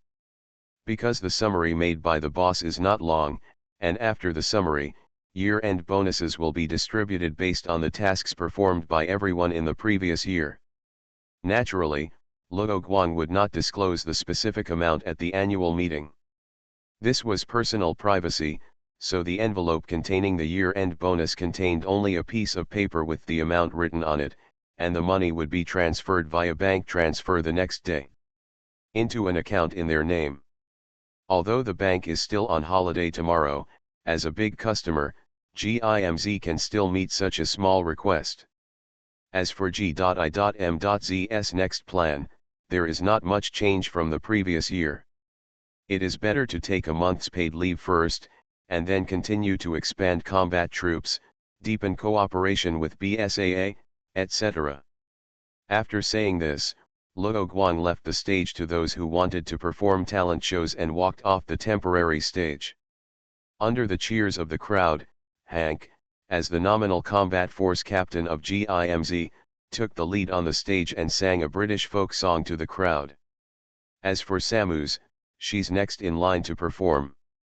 "Boss, your wine." As soon as Luo Guang stepped down, Secretary Kaidi, Jack's mother, came to him and handed him a glass of red wine. The chronic disease has been completely cured. Kaidi, who has a rosy face and a curvy figure, did not change into a dressed knight. She was still wearing the secretary uniform that Luo Guang had praised. "Thank you." Luo Guang took the wine glass and said, "You don't have to be so formal today." "Yeah, but I'm used to dressing up, and I'm not used to being asked to change my clothes all of a sudden." "As long as the clothes are comfortable, and this suit does suit you very well," Luo Guang replied with a smile. "Thank you," Kaidi replied cheerfully. And little Jack on the side is learning what his boss said for future use. After the new year, more than a week passed quickly. Luo Guang and Jill reunited and headed to the mysterious country together. They did not immediately go to the Far East branch of BSAA, but traveled around the mysterious country and tasted various delicacies. They originally planned to go to the BSAA Far East branch after celebrating the Lunar New Year, but the plan could not keep up with the change. Because something happened, they came to the Far East branch's base camp half a month in advance to assist in the investigation and as part of an exchange of experiences. What greeted them was Mira Bridget, a female agent from the BSAA Far East branch. Different from the content set in the comics, Mara's parents were not killed in the Raccoon City incident. They were rescued by UBCS and fled Raccoon City on the same underground train as Lin. However, her parents' experiences still prompted Mela to devote herself to the anti-biochemical cause and join the BSAA Far East branch. Although she was born as a technician, in order to learn from the person who saved her parents, she underwent a year of professional military training, joined the action team, and became a BSAA agent, responsible for the preliminary investigation of undetermined biohazard incidents. "What's the specific situation?" Jill had already entered working mode and asked as soon as they met. "Follow me." There were a lot of people around, so Mayra didn't answer. After the three of them entered a conference room, she distributed the documents in her hand. Inside is the personal information of Dag Laitier, professor of microbiology at Bennett University in Singapore and consultant to the BSA Far East chapter. On the last page it says current status, missing. Mara explained, Professor Dag went to a private high school called Livermore to give a lecture on biohazard, but there was no news after that. This is also to cooperate with the United Nations publicity and education work. When Jill saw that the other party had stopped talking, she asked strangely, "No more? Where are the clues and the like?" "We have investigated and found that there is no problem with the high school's background." Mayra planned to regard this as a test for Luo Guang and the two of them. "If you have any questions, we will just ask them and answer them." Luo Guang asked, "Did Professor Dag disappear in high school?" "We asked people at the high school. They said Professor Dag left after giving the lecture and did not stay at the school, so they don't know where the professor went. What's the possibility of the other party lying? Have you checked where Professor Dag's car went? Were there any traces like car marks along the road? Luo Guang asked. Mira replied, we have investigated all of this. We found the professor's car in a small forest, but there was no one in the car, and there were no traces or signals left by the professor in the areas around the car. She continued, as for whether the senior high school officials lied, we have no evidence now, so I would like to ask you both to go to Livermore High School with me to investigate. Does this school have cameras? Is there any video of Professor Dag leaving? Because the other party did not give him the investigation materials, Jill could only ask one by one. It's not that Mela doesn't want to prepare the intelligence report, but the situation is urgent and she has no time. At the door, we did see Professor Dag's car leaving the school. Because of the angle, although the other party was wearing the suit that the professor wore when he left, his face could not be seen, so we couldn't confirm that the person driving was the professor. Is there only one person in the car? There is only someone in the driver's seat in the front row, and I don't know about the back seat and the trunk. Then let's investigate whether there is anyone else's DNA left in the driver's seat in the car, and we will immediately set off to the high school to investigate. After Luo Guang finished speaking, Jill and Mela nodded to agree to this plan. Mela has been to Livermore High School several times, so after contacting the school's senior management and going to the country where the high school is located, she was responsible for driving Luo Guang and others to the school. Do we have to go at night? Luo Guang sat in the car, looking at the dark woods outside, and asked a little helplessly. Jill nodded, which reminded her of the mansion in the Arklay Mountains. This school was actually expanded from a mansion in the forest, but it is not far from the city, and it is very convenient to take the bus and bicycle. The dormitory is on the edge of the city, and there is a special shuttle bus, so the students have no complaints. Mila had no choice but to answer, this is the request of the board of directors. After all, we have no evidence to prove that this incident was caused by the school, so we can only take care of the other party's request and investigate. The other party's request is also reasonable. Students basically rest in the dormitory at night, and there will be no students in the teaching area, so that the class progress will not be disturbed by the BSAA people. According to the information I investigated, this school does not seem to be a high school that focuses on the enrollment rate. And there is no student at night. How can we find witnesses or investigate clues? Luo Guang investigated a lot of information through his own channels. At least what the students said is much more real than those senior executives. The school's top management said that they have asked the security guards and the teachers who have met with the professor to wait in the conference room.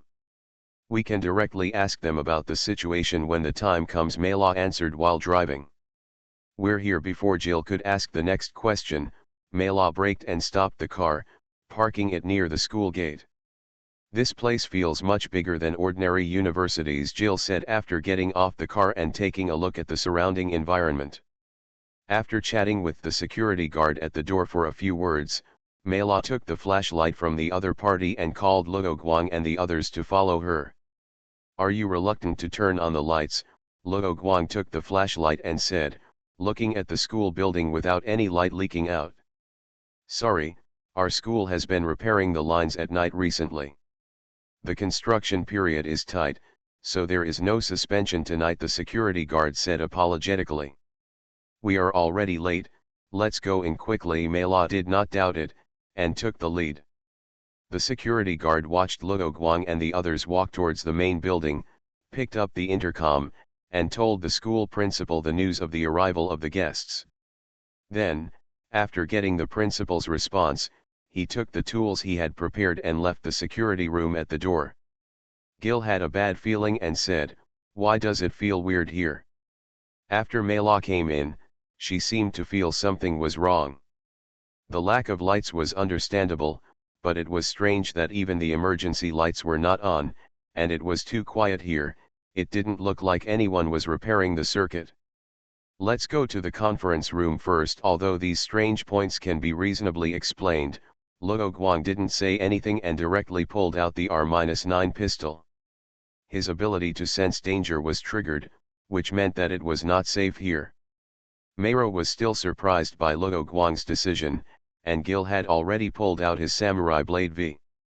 Walked up to the second floor and then to the third floor. There was no mechanism blocking and no accidents happened, which made Gil a little relieved. Meira stood in front of the door of the conference room and knocked on the door, but there was no response from inside, and no light came out from the gap under the door. Soon, some unusual noises came from inside, causing Meila to stay away from the door and take out her P226 pistol. Damn, is it a zombie? Jill leaned against the wall beside the door and looked at Luo Guang. Luo Guang understood and nodded, holding the gun in one hand and reaching for the door handle with the other. He turned the door, and before he pushed and pulled the door, a force hit the door, and it seemed that Luo Guang was about to be knocked down through the door. Be careful! Meila also shouted at the same time as the door knocking sounded. She saw the monster appearing in the crack of the door that was slightly opened. But to the surprise of Meila and the monster in the door was not knocked open. Luo Guang held the door handle with one hand and blocked the impact. While the word of caution was still echoing in the empty corridor, Jill shot the enemy who appeared briefly in the crack of the door. She believed in Luo Guang's power, so she was not worried about accidentally hurting her boyfriend.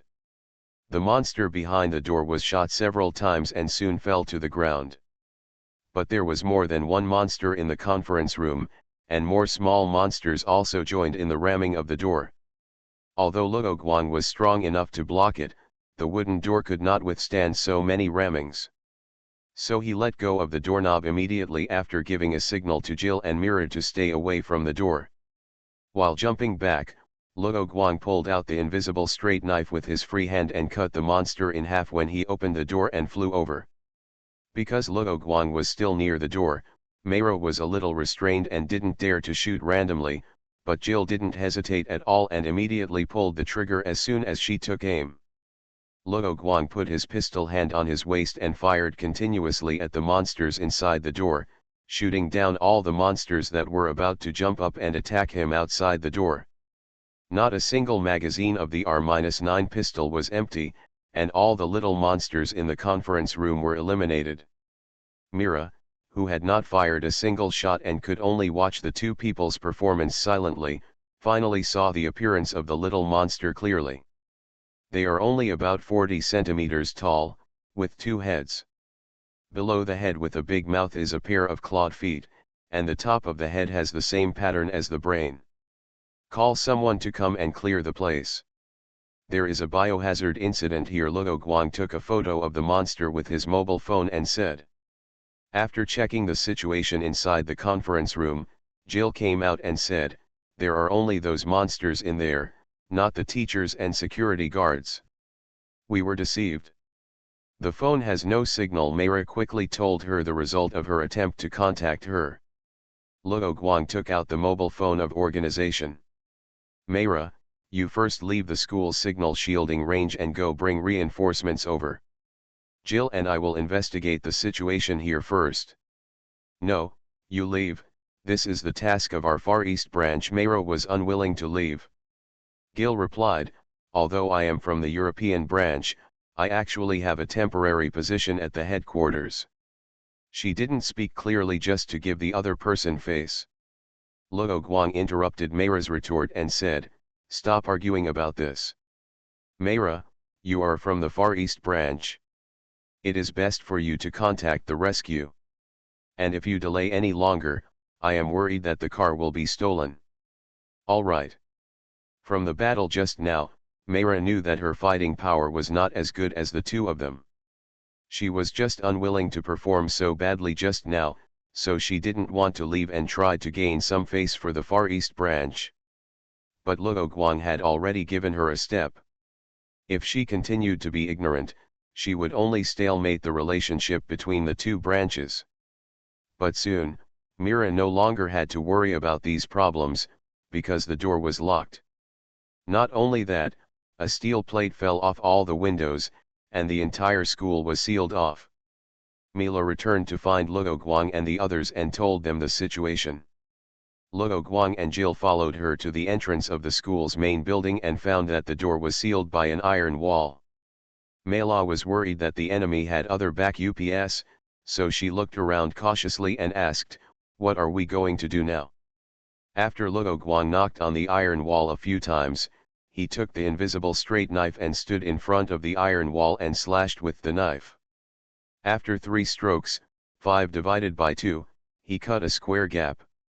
The wooden door was also cut open by him.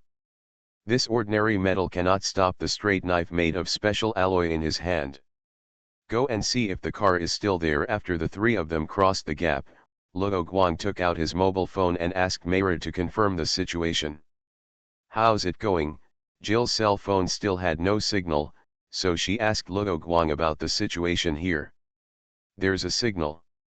I'll send a message directly to O'Brien and ask him to inform the Far East." The Far East branch did not recognize Luo Guang's phone number, and there was a possibility of voice distortion during phone calls, so Luo Guang chose to tell O'Brien directly, thus saving Luo Guang the trouble of self-identification. "Meow, my hands have become weird. It's usually fine, but it feels numb to the touch. So today I used phonetic code words." Evolution begins with Resident Evil. Author, Wei Tong Miao. Chapter 366. The car is missing. It was probably stolen by the mastermind behind the scenes. Mayra went to the front door but did not come back with any good news. Jill asked, "How long will it take for support to arrive?" Mira thought for a moment and replied, "This is relatively far from the Far East branch's sub-base.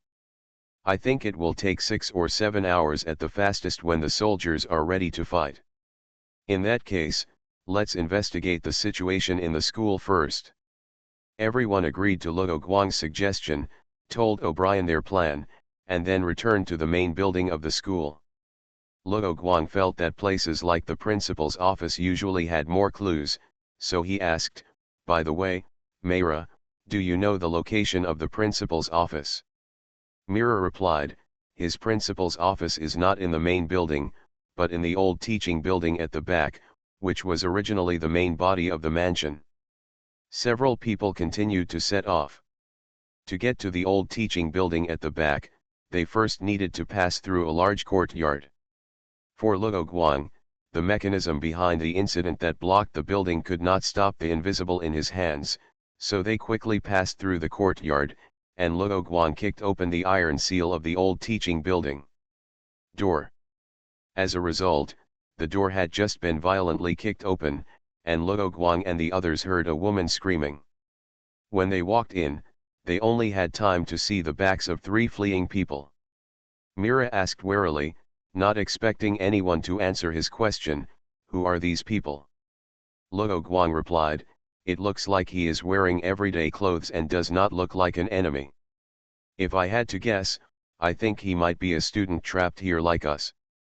His night vision is much better than Mayra's, and judging from the clothes on the other person's body, he must be a student." Mayra looked at the big hole behind her that Luo Guang violently kicked, and wondered, could they be called trapped here? Hey! Wait! They're not monsters.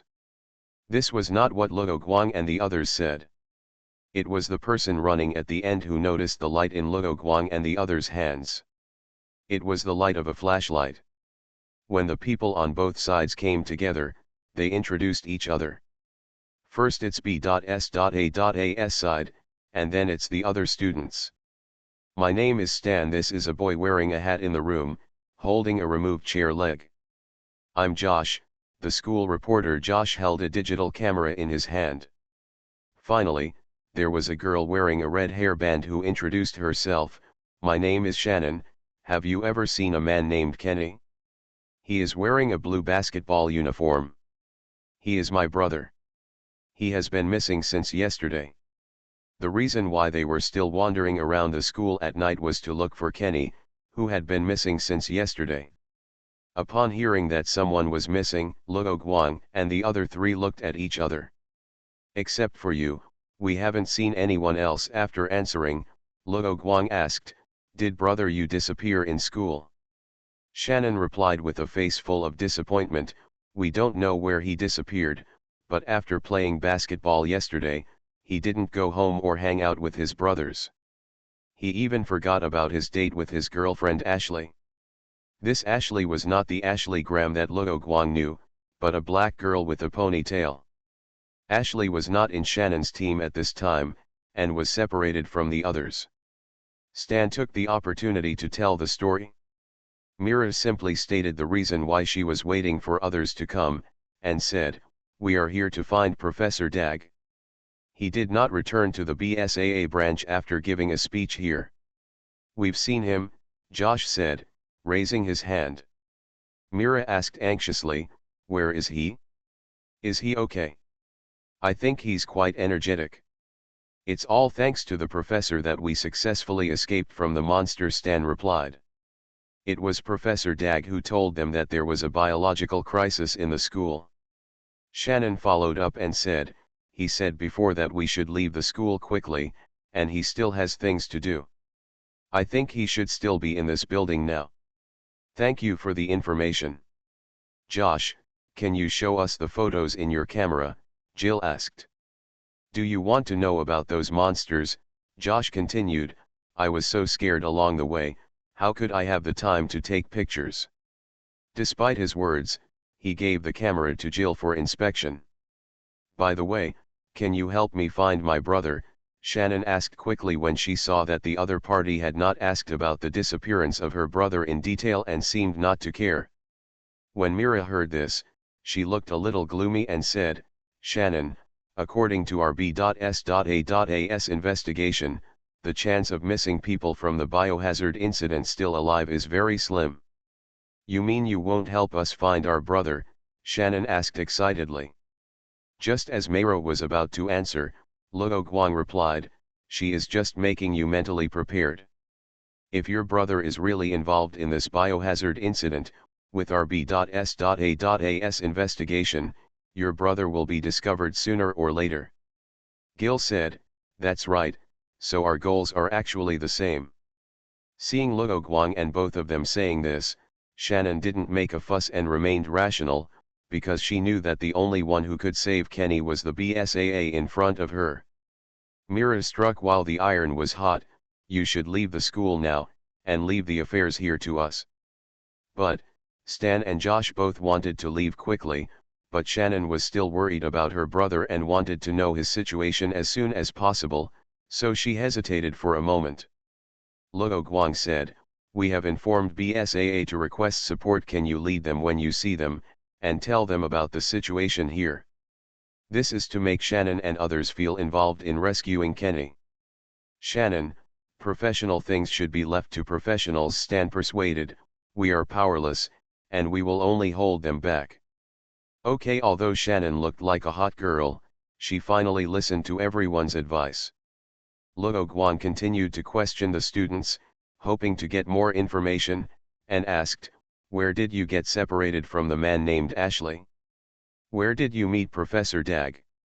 Shannon thought for a moment and replied, "We separated in the corridor in front of the second grade classrooms of Class 1 to Class 6 on the second floor on the west side. She suddenly hid in the classroom of Class 2, and the monsters did not chase her, so she should still be hiding there." Josh said, "Where he met Professor Dag?" "Professor Dag, we met in the corridor on the other side." He looked a little sad and continued, "It was Professor Dag who led the monsters to the third floor and asked us to leave the school quickly. Jill, go find Ashley to meet these students. Mela, you stay here to guard these students, and then let them leave together. I will go find Dag first." Luo Guang immediately gave the order. Josh pointed to the stairs on the east side and said, "Go up there to meet the professor, and the stairs on the other side are Ashley's side." "Got it." Jill and Mela had no objection and immediately started to carry out the task. Jill was doing well. There was a monster blocking the door of Class 2, Grade 2, so Ashley didn't run to other places. The monster was different from the little monsters they had seen before. Instead, it was like a zombie. Its epidermis fell off and its nails grew rapidly. However, the nails did not become the claws of zombies under the wild growth. Instead, they rolled inward and lost their attack ability. Other than that, it was no different from ordinary zombies.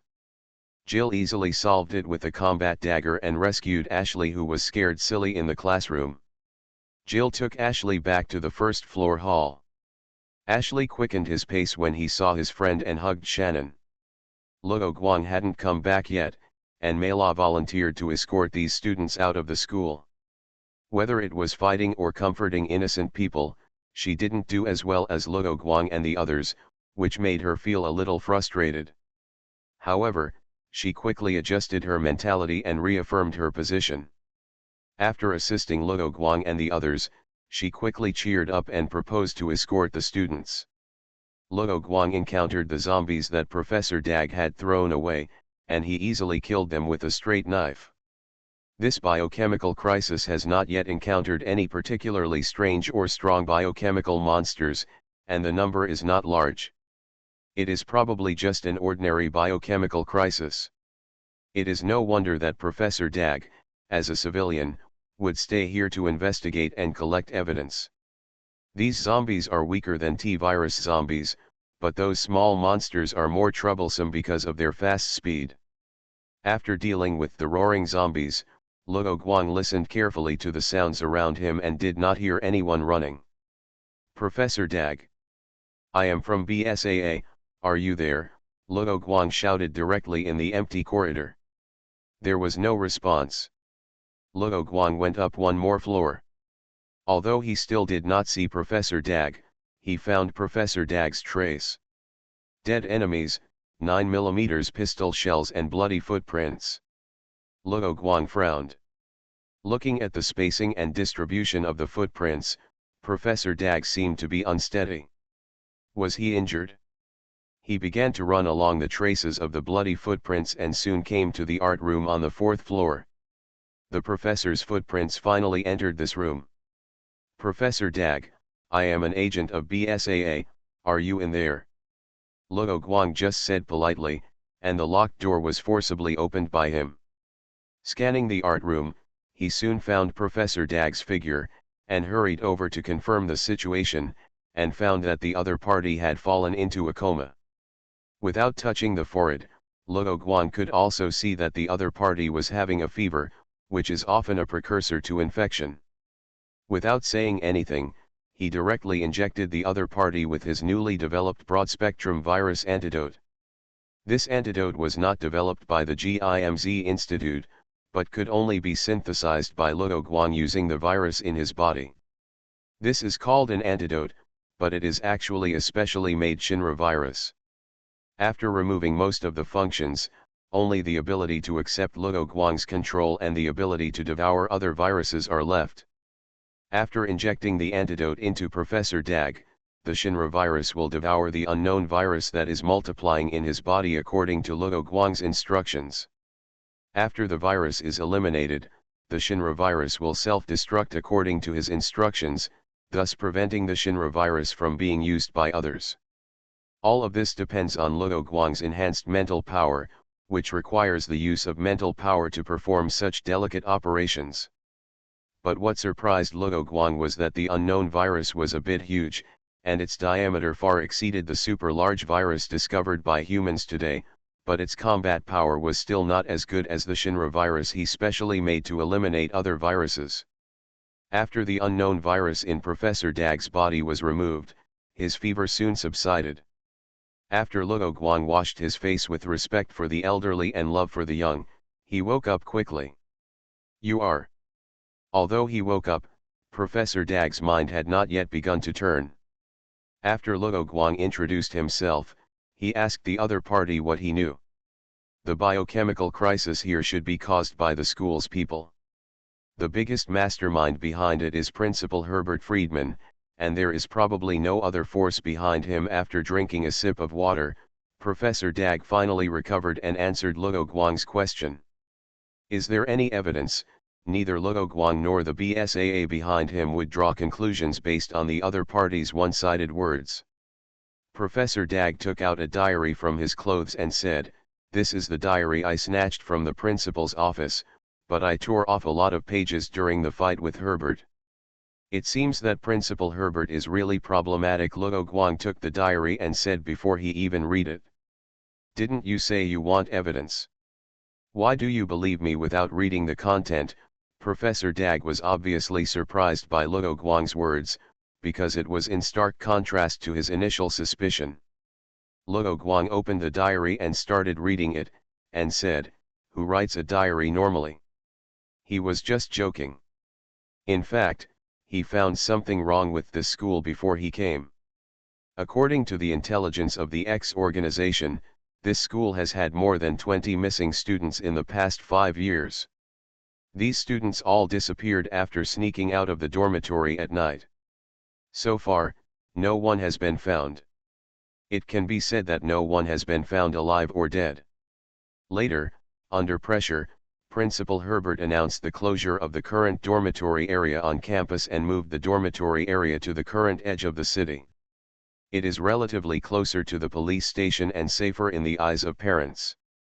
But disappearances still happen from time to time, but because the frequency is much less than before, it has not caused panic in the local area, but has given birth to many horror legends, attracting tourists. "I found many special plants in a canyon in Africa. These plants have not been witnessed so far, and they have similar characteristics to humans, and are likely to have wisdom. But soon I found that it was not the plants that were strange, but some special black liquid attached to the rhizomes of these plants. These black liquids seemed to have some kind of corrosiveness. When I used common plants for experiments, I found that this black liquid was corroding the rhizomes of plants while regenerating their rhizomes, or I should use the word replacement to describe this process. Soon the plant will mutate or evolve. In any case, I will stay here to continue investigating. Money and reputation are not far from me." Leonard Friedman, left on June 1, 1895. The only page that can still see all the information is this page. The other papers are basically damaged. Although some content can still be seen, a few words are not enough to piece together the whole picture of the whole incident.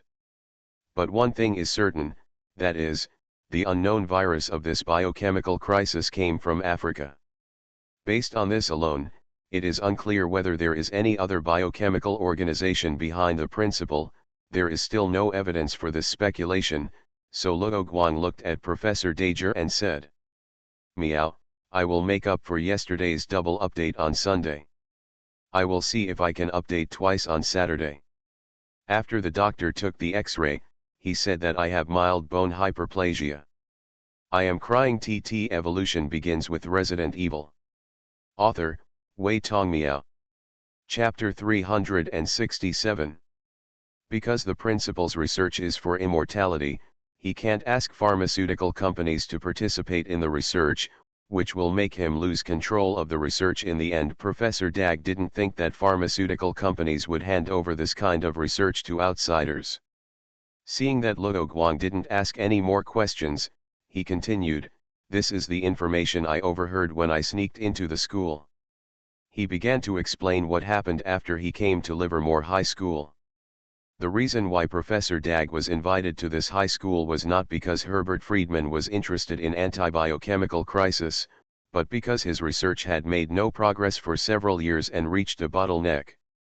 So in order to break through this bottleneck, he wanted to invite Professor Dag, an authority in microbiology, to join his research team and embrace immortality together.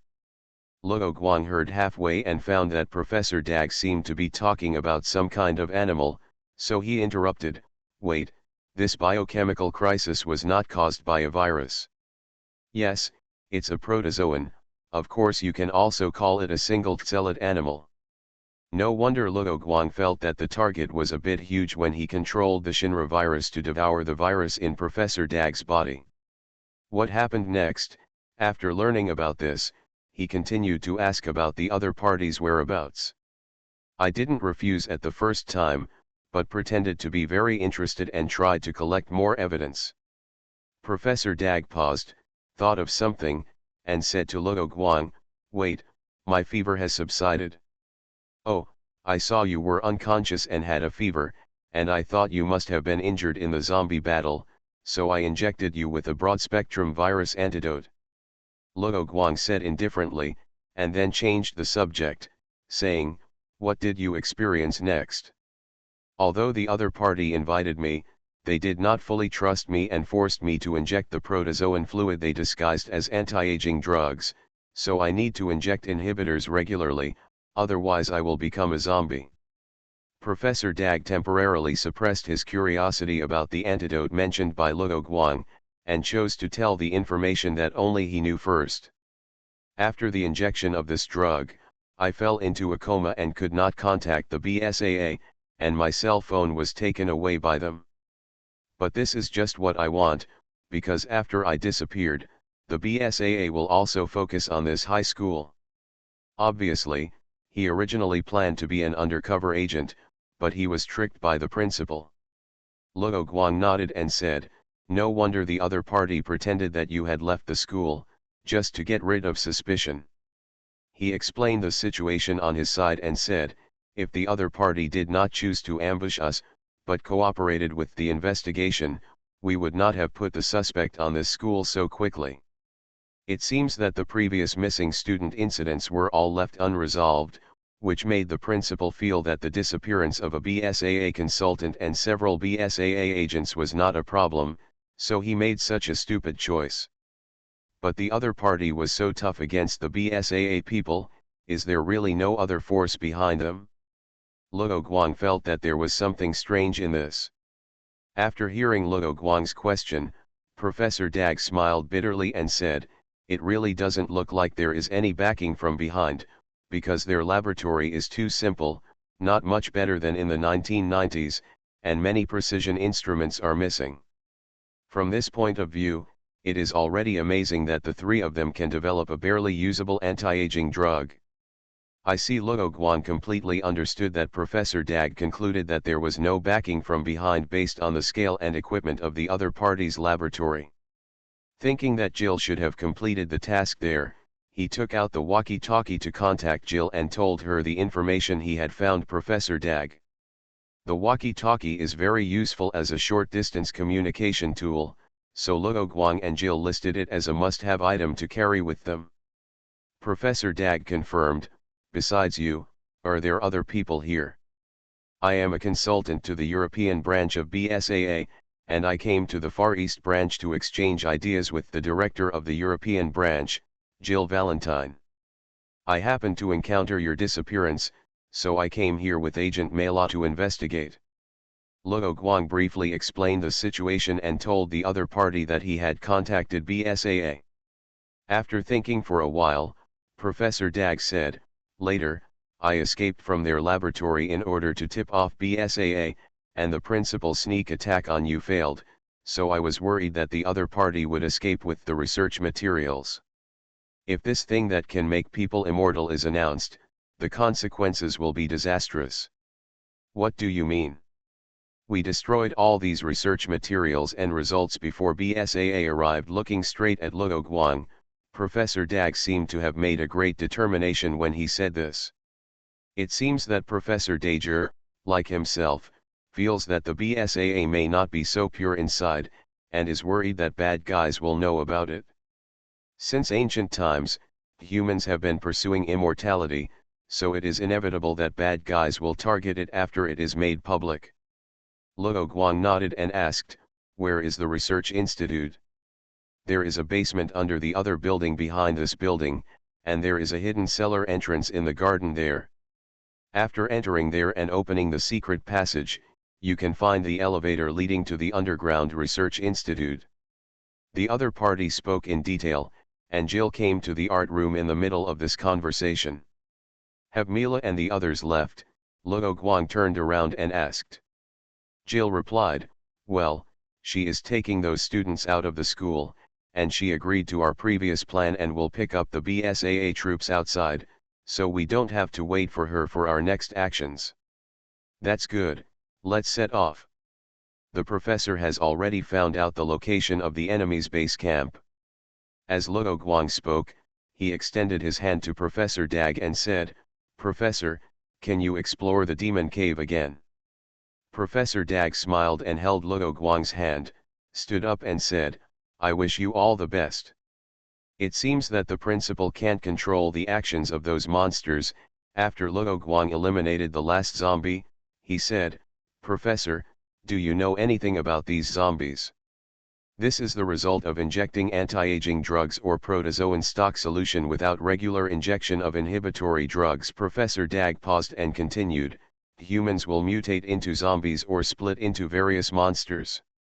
Luo Guang described the two-headed monster they had encountered in the conference room. Professor Dag replied, "That kind of thing is a monster that mutates from the fallen human head. In addition, I have also encountered biochemical monsters that mutate from human intestines, like snakes, etc. Are these zombies mutated from the missing students?" Jill asked. Professor Dag had a sad look on his face and nodded, "That's right. They were kidnapped by Principal Herbert and subjected to cruel human experiments. The result was that these people mutated into monsters and were imprisoned by the principal to continue their research. But now it seems that these monsters have become his tools to destroy his enemies." The few people continued to move forward and came to the other garden. Instead of seeing the entrance to the basement, they saw a huge monster first. "I don't know how this thing was moved to this place by Herbert. The front half of the biochemical monster is the same as that of a human being, but its belly has become very fat and continues to extend back. The fat are dragging on the ground, the legs are already covered by the fat, and the hands are short and waving aimlessly." When the monster saw the appearance of Luo Guang and others, it let out a roar, and dense holes of various sizes suddenly appeared on the fat meat behind it. Maggot-like insects emerged from it, then fell to the ground, heading in the direction of Luo Guang and the others. "This looks very troublesome." Luo Guang put away the gun and knife with a look of disgust on his face. "Jill, take care of the big one." As he spoke, he picked up a lot of gravel from the flower bed next to him, and then killed the maggots one by one with a snap of his fingers. Magic skill of snapping fingers. Professor Dag seemed to have read a lot of martial arts novels, and exclaimed when he saw Luo Guang's posture, "That's right, I have been practicing my magical skills for more than 10 years, and finally I have a chance to use them." Luo Guang took care of all the enemies while laughing. After Jill finished dealing with the enemy, she tilted her head and looked at Luo Guang. Upon hearing this, she knew that her boyfriend was lying again. Professor Daguerre seemed to be a martial arts fan, and chased Luo Guang to ask him how he practiced the magical skill of snapping his fingers. Luo Guang didn't hesitate, his brain worked quickly, and he quickly made up a set of excuses. "Okay, we are on a mission finally." It was Jill who interrupted Luo Guang's nonsense and said, "Those behind the scenes don't know whether they have guns or not, so we'd better be careful." In fact, what she meant was to keep everyone quiet and not to alert others. The two older boys looked at each other, shrugged, and then fell silent. There were not many zombies in the basement. It seemed that Principal Herbert's experiments were relatively restrained and he did not capture students for experiments without restraint. But it is true, as Professor Dag said, this place exudes the atmosphere of poverty in all aspects. The elevators are also old-fashioned, and it does not look like there is investment from other forces behind Herbert. "Don't move." By coincidence, Luo Guang and the others happened to bump into the three people coming up in the elevator. Gil immediately raised his gun and scolded them, and shot to stop the other person from pressing the elevator button. The leader was Principal Herbert, who was wearing a suit and ties. Behind him was a man named Walden wearing a brown woolen shirt. This Walden is a young man, not only Herbert's research assistant, but also his nephew and the biology teacher of this high school. Initially, Herbert had no intention of letting Walden join his research plan, but his nephew was very clever and soon discovered the school's problems and offered to share the pie. Herbert didn't hesitate, and let him join the plan after he agreed to inject anti-aging drugs. After all, the successful development of this anti-aging drug was due to his father's contribution. Even part of the purpose of this research project was for his younger brother, Walden's father. The remaining person was Nurse Vic's son, who was wearing a nurse uniform and carrying a briefcase. She didn't really want to assist Herbert in his research at first. Herbert saw through her cowardice, grabbed her handle, and asked Vixen to secretly serve him, dispose of some research waste, or steal some illegal drugs that were difficult to purchase. But soon, Vixen became obsessed with the matter of immortality. Compared with her colleagues around her, she looked younger and became a hot commodity, allowing her to get the keys to promotion and salary increase from certain people. This quickly caused her to become corrupted, and she even began to actively assist them in their experiments. The three of them are all the people studying this black protozoa. Professor Dag had already introduced these three people to Luo Guang on the way to the other building. Hearing the words of Jill, who was pointing a gun at herself and others, Nurse Vickerson immediately released the briefcase she was holding, raised her hands, and shouted loudly, "Don't shoot." Herbert and Walter did not lose their composure because they were targeted by guns, but they did not dare to act rashly. "Put down what you're holding," Jill continued. But Herbert did not listen to her words and said, "Do you want eternal life?" Gil finally warned, "Ultimate message, put down what you are holding, raise your hands and surrender." The repeated warnings seemed to make Herbert misunderstand Luo Guang's motives, thinking that the other party was just bluffing. "Don't be so nervous, ah." Before Herbert finished speaking, Luo Guang shot the other man's thigh. Luo Guang said, "According to the anti-biochemical law, if you refuse to be arrested, we will have the right to shoot you." "What?" Walden was shocked when he heard this. Both he and Herbert originally planned to use the research materials and their own research experience to gain a place in BSAA. As long as they survive, they won't worry about B.S.A.'s senior management or investors not being interested. Of course, this is just their last backup plan. After Herbert learned that his research was known to BSAA, he immediately contacted a pharmaceutical company, and the other party would send mercenaries to pick him up. Although he did not want to share his research with others, it was the lesser of two evils. Herbert felt that pharmaceutical companies would pay more attention to their own research and be less likely to block their own research than the BSAA organization. The company had sent mercenaries to greet him, but he didn't expect to be blocked at the door by BSAA agents. "Wait. I was forced to join them," Nurse Vickerson yelled. But this did not fool Luo Guang and the others, because Professor Dag knew about the situation of these three people. At least he could tell from the way Vixen made holes in the experimental subjects and the way he looked at the anti-aging medicine, that the other party might have been forced at first, but in the end he also became a dragon. Walden also said quickly, "We surrender. Don't shoot." As long as they were alive, they had a chance. He believed that the mercenaries who were coming would save them and leave. "Yes. We surrender. The anti-aging drug I am researching can change human history and bring benefits to mankind. A good man never suffers immediate losses." Herbert changed his attitude very well and quickly expressed his importance. "I am already over 130 years old. The reason why I am still so healthy is because of the results of this research. Professor Dag can prove this." Professor Dag looked at Herbert, who had behaved arrogantly in front of him before, nodded and said, "He is indeed over 100 years old. Do you still remember the name on the diary? That is his younger brother. They are only a few years apart." "I see, the nurse over there should stop his bleeding first," Luo Guang continued. "Please hand us all the research information." "No, these are our research results, and..." Walden felt that if he gave these information to the other party, he would have no use value.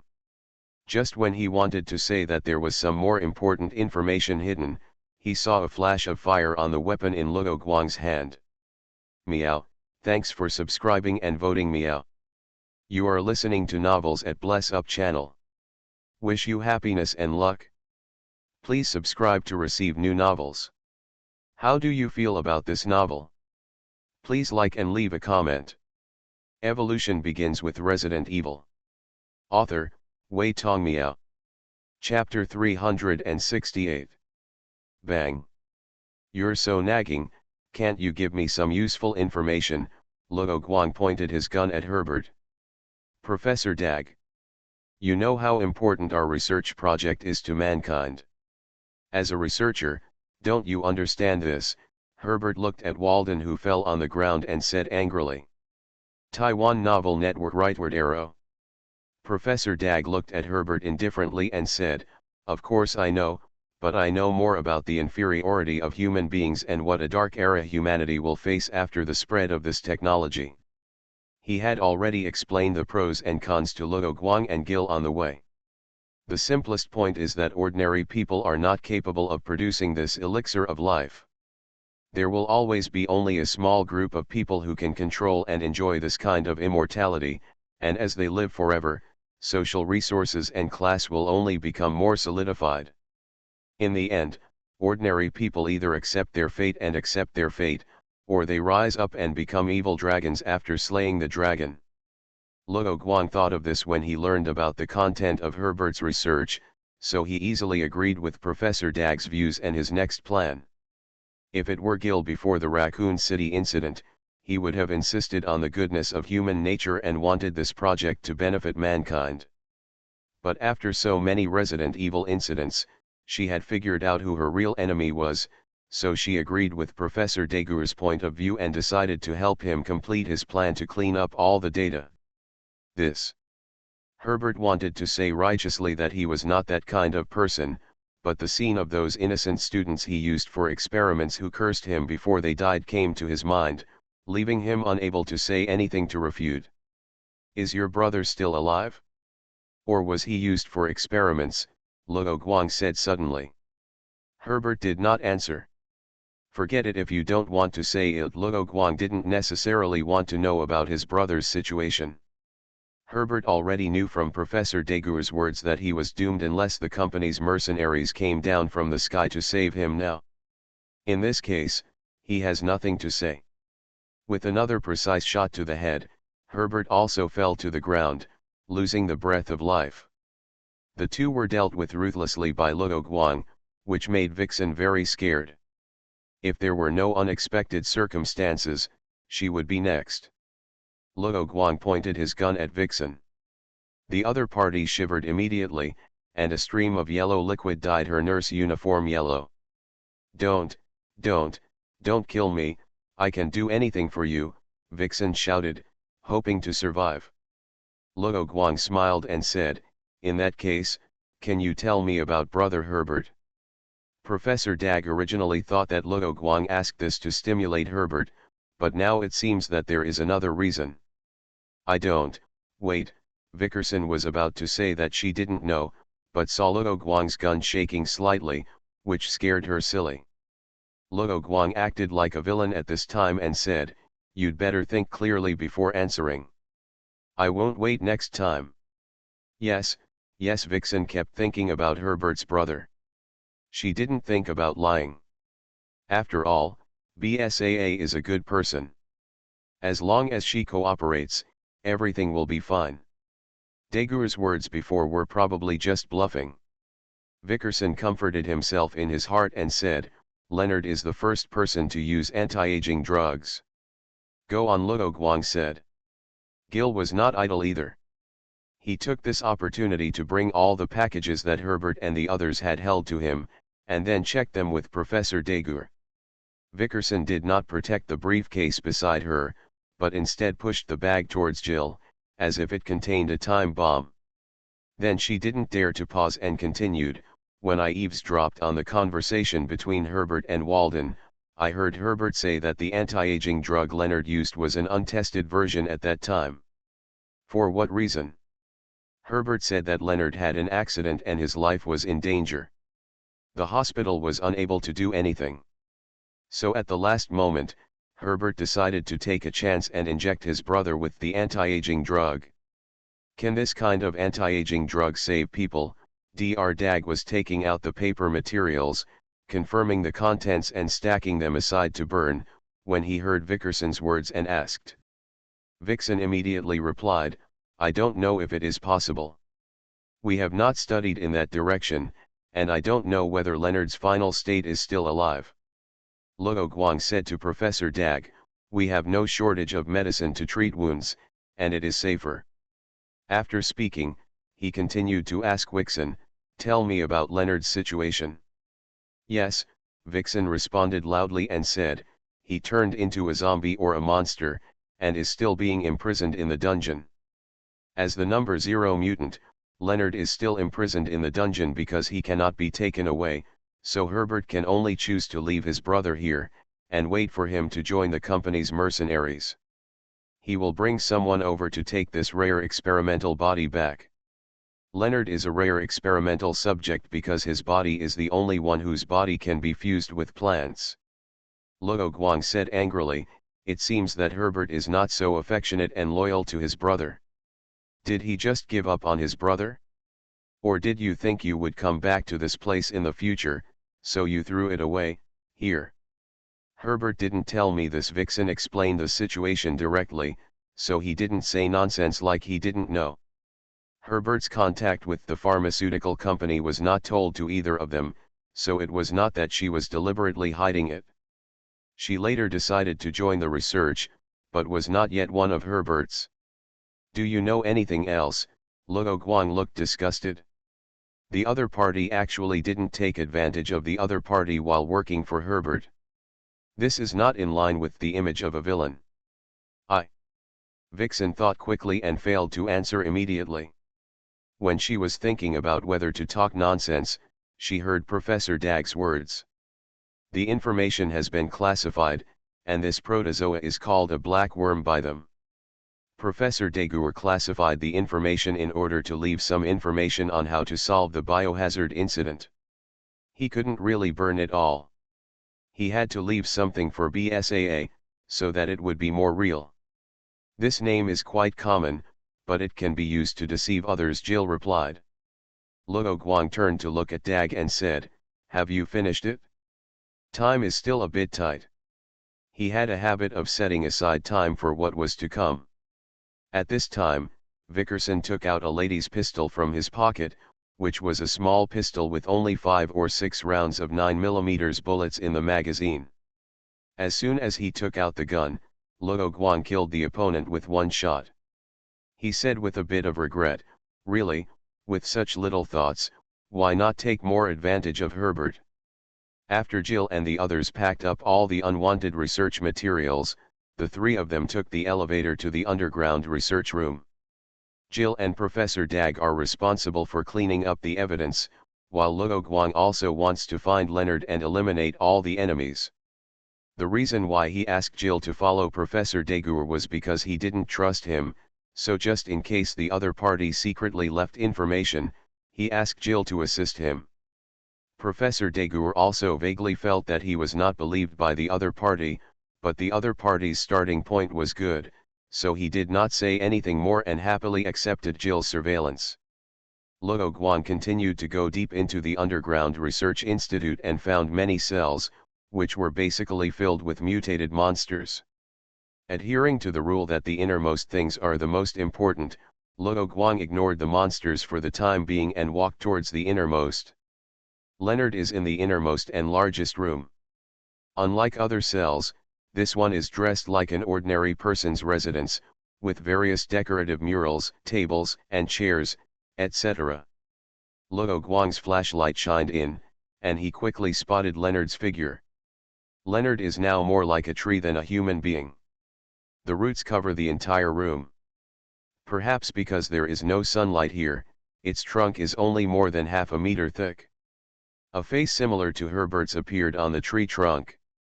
After being illuminated by Luo Guang's flashlight, the branches above the trunk were hurriedly blocked in front of his eyes. These branches are all Leonard's arms. They have many more knots than ordinary humans and look full of weirdness. Without saying a word, Luo Guang raised his gun and shot accurately. The monster's vitality was much more tenacious. Even after he emptied the magazine, he failed to kill the enemy. Although Leonard turned into a monster, he seemed to have retained his intelligence and cognitive abilities. The moment Luo Guang took out his gun, he folded his arms in front of his face and blocked Luo Guang's 9mm bullet attack. When Luo Guang and Zhou Kendo discussed the type of bullets used in the R-9 pistol, Zhou initially thought that the .50 AE pistol bullet could be used directly. But Luo Guang considered that the biggest enemy in Resident Evil was zombies, and he could use the barrel of a fixed blade to directly use the railgun, so he finally decided to use 9mm pistol bullets. The opponent's reaction was also within Luo Guang's expectation. While the enemy was defending, it also exposed its own weak points. At the same time, although the enemy was indoors, he still had the power to fight back. Those branches penetrated the iron fence and reached out to attack Luo Guang, but these attacks were too weak. Luo Guang pulled out a straight knife and easily cut off the enemy's arm. After pruning the enemy's branches and leaves, he stuffed a 9mm bullet into the barrel of the straight knife. The brass warhead has good electrical conductivity and is very consistent with the requirements of the electric rail gun. The result is that the muzzle velocity is several times faster than his R-9 pistol, reaching a muzzle velocity of 1,200 meters/second. Although it cannot reach the limit of the railgun due to the length of the barrel, this speed is already 207 meters/second faster than the muzzle velocity of the Chi-Tak M200 sniper rifle, the latest sniper rifle of the Lighthouse country in 2001. Therefore, this bullet directly penetrated the enemy's defense and hit the weak point. A roar resounded throughout the dungeon, but it was just Leonard's flashback, and it soon became silent. For the sake of safety, Luo Guang fired several bullets at the enemy's head and finally confirmed that the enemy had been eliminated by him.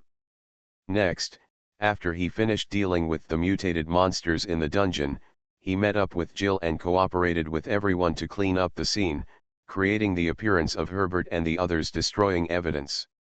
When Jill saw Luo Guang coming back, he asked, "By the way, did you see Kenny over there in the dungeon? He's Shannon's brother." Luo Guang recalled for a while and said, "There were only those mutated monsters in the dungeon cells, and they were not wearing any clothes. If Herbert injected Kenny with a black bug to kill him, then maybe one of the biochemical monsters was Ken." Neba. No. Professor Dag, who had just set fire to a pile of paper materials, stood up and said, "I was also injected with protozoan fluid before, but it didn't work immediately. Kenny should have disappeared at about the same time as I was injected, so he shouldn't have turned into a zombie." Luo Guang shrugged and replied, "Then I don't know. We can only wait for those students to claim him." Jill interrupted, "In any case, we don't know Kenny's appearance, and we can't confirm whether those zombies are Kenny. The most important thing now is to clean up the scene." "I understand, but if he hasn't mutated, then we haven't missed the best time to save him," Professor Dag said. Jill didn't know what happened in the art room, and asked curiously, "Save him? Professor, do you have an antidote?" "I don't, but Luo Guang does. I was injected with protozoan fluid, and there was that kind of black worm in my body. Later, when the attack occurred, it was Luo Guang who saved me." "Huh?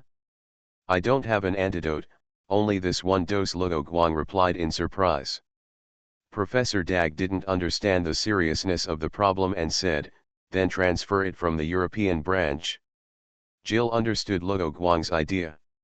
Her boyfriend must have taken out some experimental stuff from GIMZ to solve the black worm in Professor Dag's body. So she helped explain, "We BSAA don't have such powerful stuff." After that, she turned her eyes to Luo Guang. Luo Guang replied, "This is not developed by us. It's something I found when I was on a mission before. There were 3 at the beginning, 2 were used, and the remaining 1 was used for research. But this time it may be just luck. After all, I didn't know that you had a protozoa in your body at the beginning. Broad-spectrum antiviral antidote has always been a key research project of research institutes in various countries, but it is too difficult to target the strange viruses in the world. Alas, I understand, the antidote is too difficult to make. Professor Dag didn't hesitate, nor did he doubt Luo Guang's words. As they chatted, they watched the research materials being burned in an iron basin. After the fire was extinguished, they took a stick and searched the ashes. After confirming that the contents of the unburned papers were fine, they threw away the stick and burned the unusable papers. Burning too cleanly would conflict with Herbert and his hasty escape. Okay, the next step is to check the situation here again. Luo Guang wanted to check again just in case. But just as he finished speaking, a loud noise suddenly sounded, and the elevator they came in was crushed by something. Meow, thank you for your votes and subscriptions. Meow, I'm so tired recently, I didn't update twice today. Meow. Evolution begins with Resident Evil. Author, Wei Tong. Meow. Chapter 369. The elevator was crushed by the figure, and the dust raised blocked the enemy's appearance. Professor, retreat to the back, leave this to us. Luo Guang immediately asked Professor Dager to hide in the dungeon. The enemy came too quickly, and Luo Guang guessed that the other party was the reinforcements contacted by Herbert and others. Pong! Pong! With two crisp sounds, two smoke bombs flew out of the dust and fog, and the smoke instantly covered most of the underground research institute. The enemy's figure in the dust and fog was like a little giant, but when he walked, he did not make a dull sound like a tyrant. Although he could not see clearly, Luo Guang quickly used electromagnetic waves to confirm the situation of the enemy behind the smoke in a way similar to radar. Neither he nor Jill fired rashly, because the enemy's smoke bombs could also cover their positions.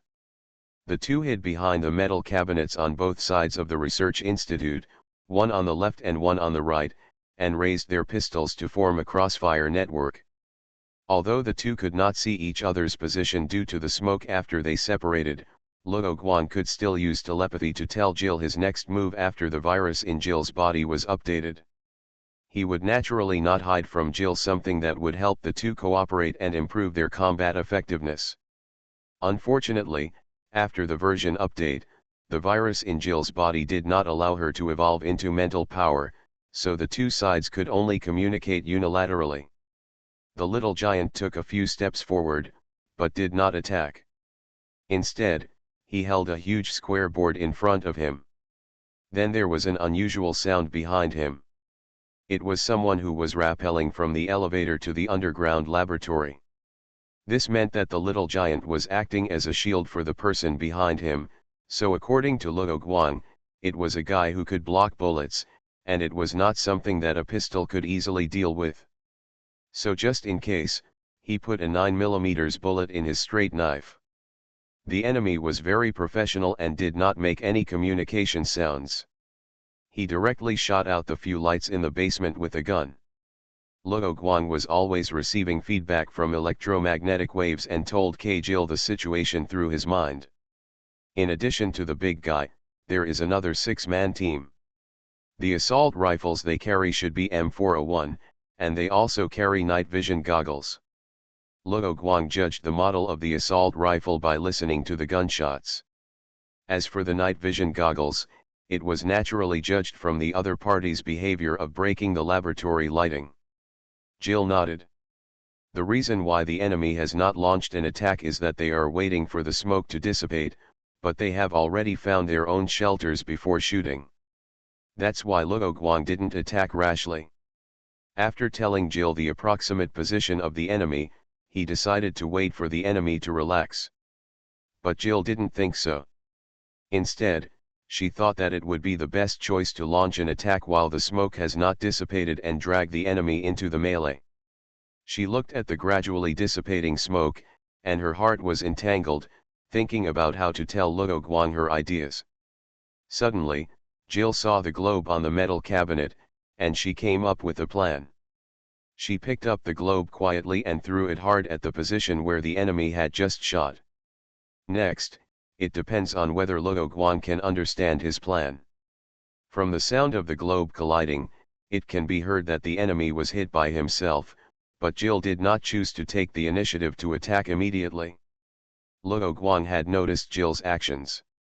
When she threw the object, he did not use his mind to convey to stop his girlfriend's actions, but directly fired at the position where the enemy had fired to cover the sound of Jill's running.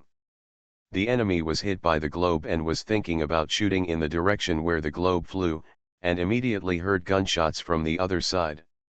The knocked down enemy immediately thought of the conspiracy of making a feint to the east and attacking the west. The enemy, who guessed that the person who threw the object had no weapon in his hand, and his teammates concentrated their firepower in the direction of Luo Guang and pulled the trigger. Reloading. His bullets were quickly emptied, and the enemy was suppressed and could not fight back, so they prepared to send the little giant to explore the enemy's situation. At this time, Jill, with a combat dagger in one hand and a samurai blade in the other, had quickly bypassed the little giant, whose vision was blocked by smoke, and touched the mercenary team. She directly drew her knife and stabbed the neck of the mercenary with night vision goggles in front of her. The enemy was startled by Jill, who suddenly appeared in front of him, but his body's instinct made him react. He shouted that the enemy was in front of him, and raised the assault rifle in his hand horizontally, intending to block Jill's attack. But Jill's attack speed was very fast. He broke through the enemy's defense, pressed the enemy's raised assault rifle with his forearm, and the dagger had already pierced into the opponent's neck. Before he could pull out the combat dagger, Jill immediately let go and pulled out the enemy's dagger, and moved at the same time. The mercenaries, who had changed their bullets, immediately attacked Jill's previous position, beating their teammates into a hornet's nest, but Jill was unscathed. This time was different from before. They did not empty their bullets at the same time. Luo Guang also took advantage of the enemy's attention being attracted by Jill, and directly bypassed the little giant and rushed towards the enemy. On the way, there was also a directional electromagnetic pulse, which directly paralyzed the enemy's night vision device. Compared with ordinary people, Luo Guang and Jill were much less restricted by the darkness, so this move of his directly reversed the situation and destroyed the environmental advantage that the opponent had deliberately created. "What? I don't know." Which mercenary was frightened by Luo Guang's move, and he exclaimed in a low voice unconsciously. Luo Guang's ears moved, accurately capturing the position of the enemy's voice, raised his hand and fired a shot, and directly stuffed the bullet into the enemy's mouth. "The enemy is close," someone shouted, raised his gun and shot at the position where Luo Guang shot. But Luo Guang's speed was much faster than they imagined. He waved his hand and cut off the enemy's assault rifle and fingers, and then asked the other party to eat a 9mm peanut. In less than 20 seconds, half of their mercenaries were reduced, including their captain. For a time, there was no leader, and they had no advantage in 3 against 2. However, these mercenaries also knew that the enemy was very strong, so they ran to the little giant without hesitation. The little giant was a biological weapon arranged by the company for these mercenaries to carry in order to collect combat data. The people in the company's research department referred to the Tyrant series of Umbrella Company, and also incorporated their own views. First, the size of the biological weapon was controlled to a normal human size of 2.5 meters tall. Then, without the bulletproof and explosion-proof black windbreaker technology of Umbrella, they installed thickened bulletproof plates on the body of the little giant. Finally, according to the needs of the mission, the little giant can carry various weapons and equipment. This mission is mainly to pick up Herbert and his 3 companions, so the little triangle head only carries a tower shield with needle spikes and a smoke launcher. This tower shield is specially made, and it can block 1 RPG rocket, but the tower shield cannot be used afterwards. By the way, the name of this series of biological weapons is Giant, and the little giant that appeared in front of Luo Guang and his friends wore a small 3-dimensional triangular steelhead shell under the personal hobby of its researcher, so the model of this biological weapon is called Little Triangle Head. Although the overall combat effectiveness of the Giant series is not as good as most of the Tyrants of Umbrella, and it will not mutate, it has the advantage of low mass production cost, fast production speed, and can obey simple instructions. So those mercenaries will look for this biological weapon to protect them in the first place. Unfortunately, the enemy they faced was not an ordinary person. Not to mention Luo Guang, even Jill had extraordinary physical abilities, so in the end, the mercenaries could only die in this underground research room. During this period, the little triangle head was not standing upright as a pillar.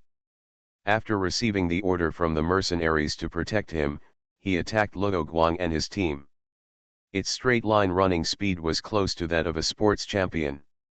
It rushed towards Luo Guang and his team with a tower shield, but the little triangle head's attack was too simple, and the smoke in the room had not completely dissipated, so Luo Guang and his team easily avoided its attack and eliminated those mercenaries. To deal with this kind of ironclad biological weapon, Luo Guang directly put away his gun, changed his hand to hold the straight knife, and said to Jill, "Jill, you are responsible for holding the line, I will deal with that guy."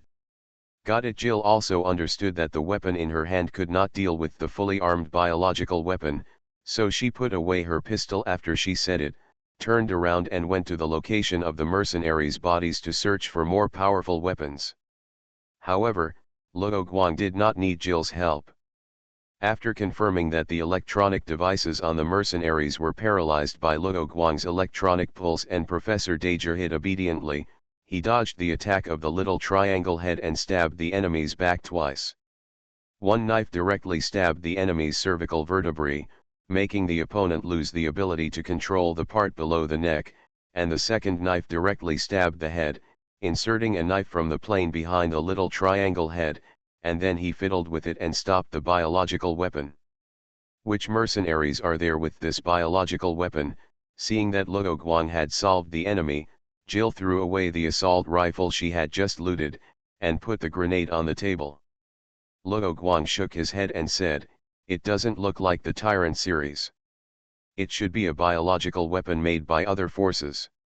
Although he didn't specify what force it was, Jill felt that it was either those hateful pharmaceutical companies or some evil countries.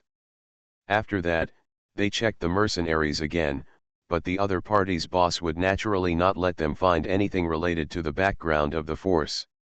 After that, we can only investigate their appearance to see if we can confirm their identities, and then follow the clues to find clues, Luo Guang said.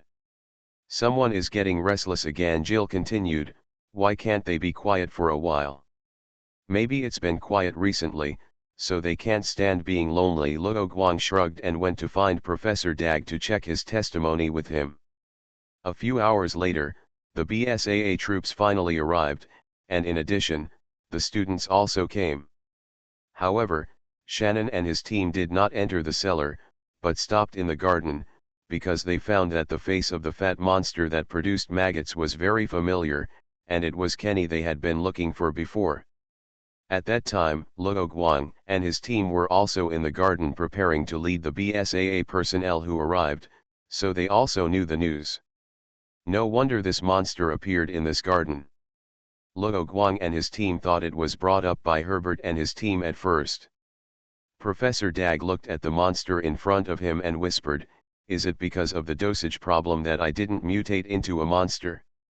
Before Luo Guang could answer, Mala came over from a distance and said, "Professor, I'm so glad you're okay." "Sorry, I made you worry." After that, Professor Dag told Mala what happened in the past 2 days. Mala complained, "Professor, you shouldn't have investigated alone after escaping. This will put you in danger." After this incident, the superiors of BSAA also began to discuss whether it was necessary to arrange some security personnel for the consultants of BSAA. Especially Professor Dag, who has made great achievements in microbiology.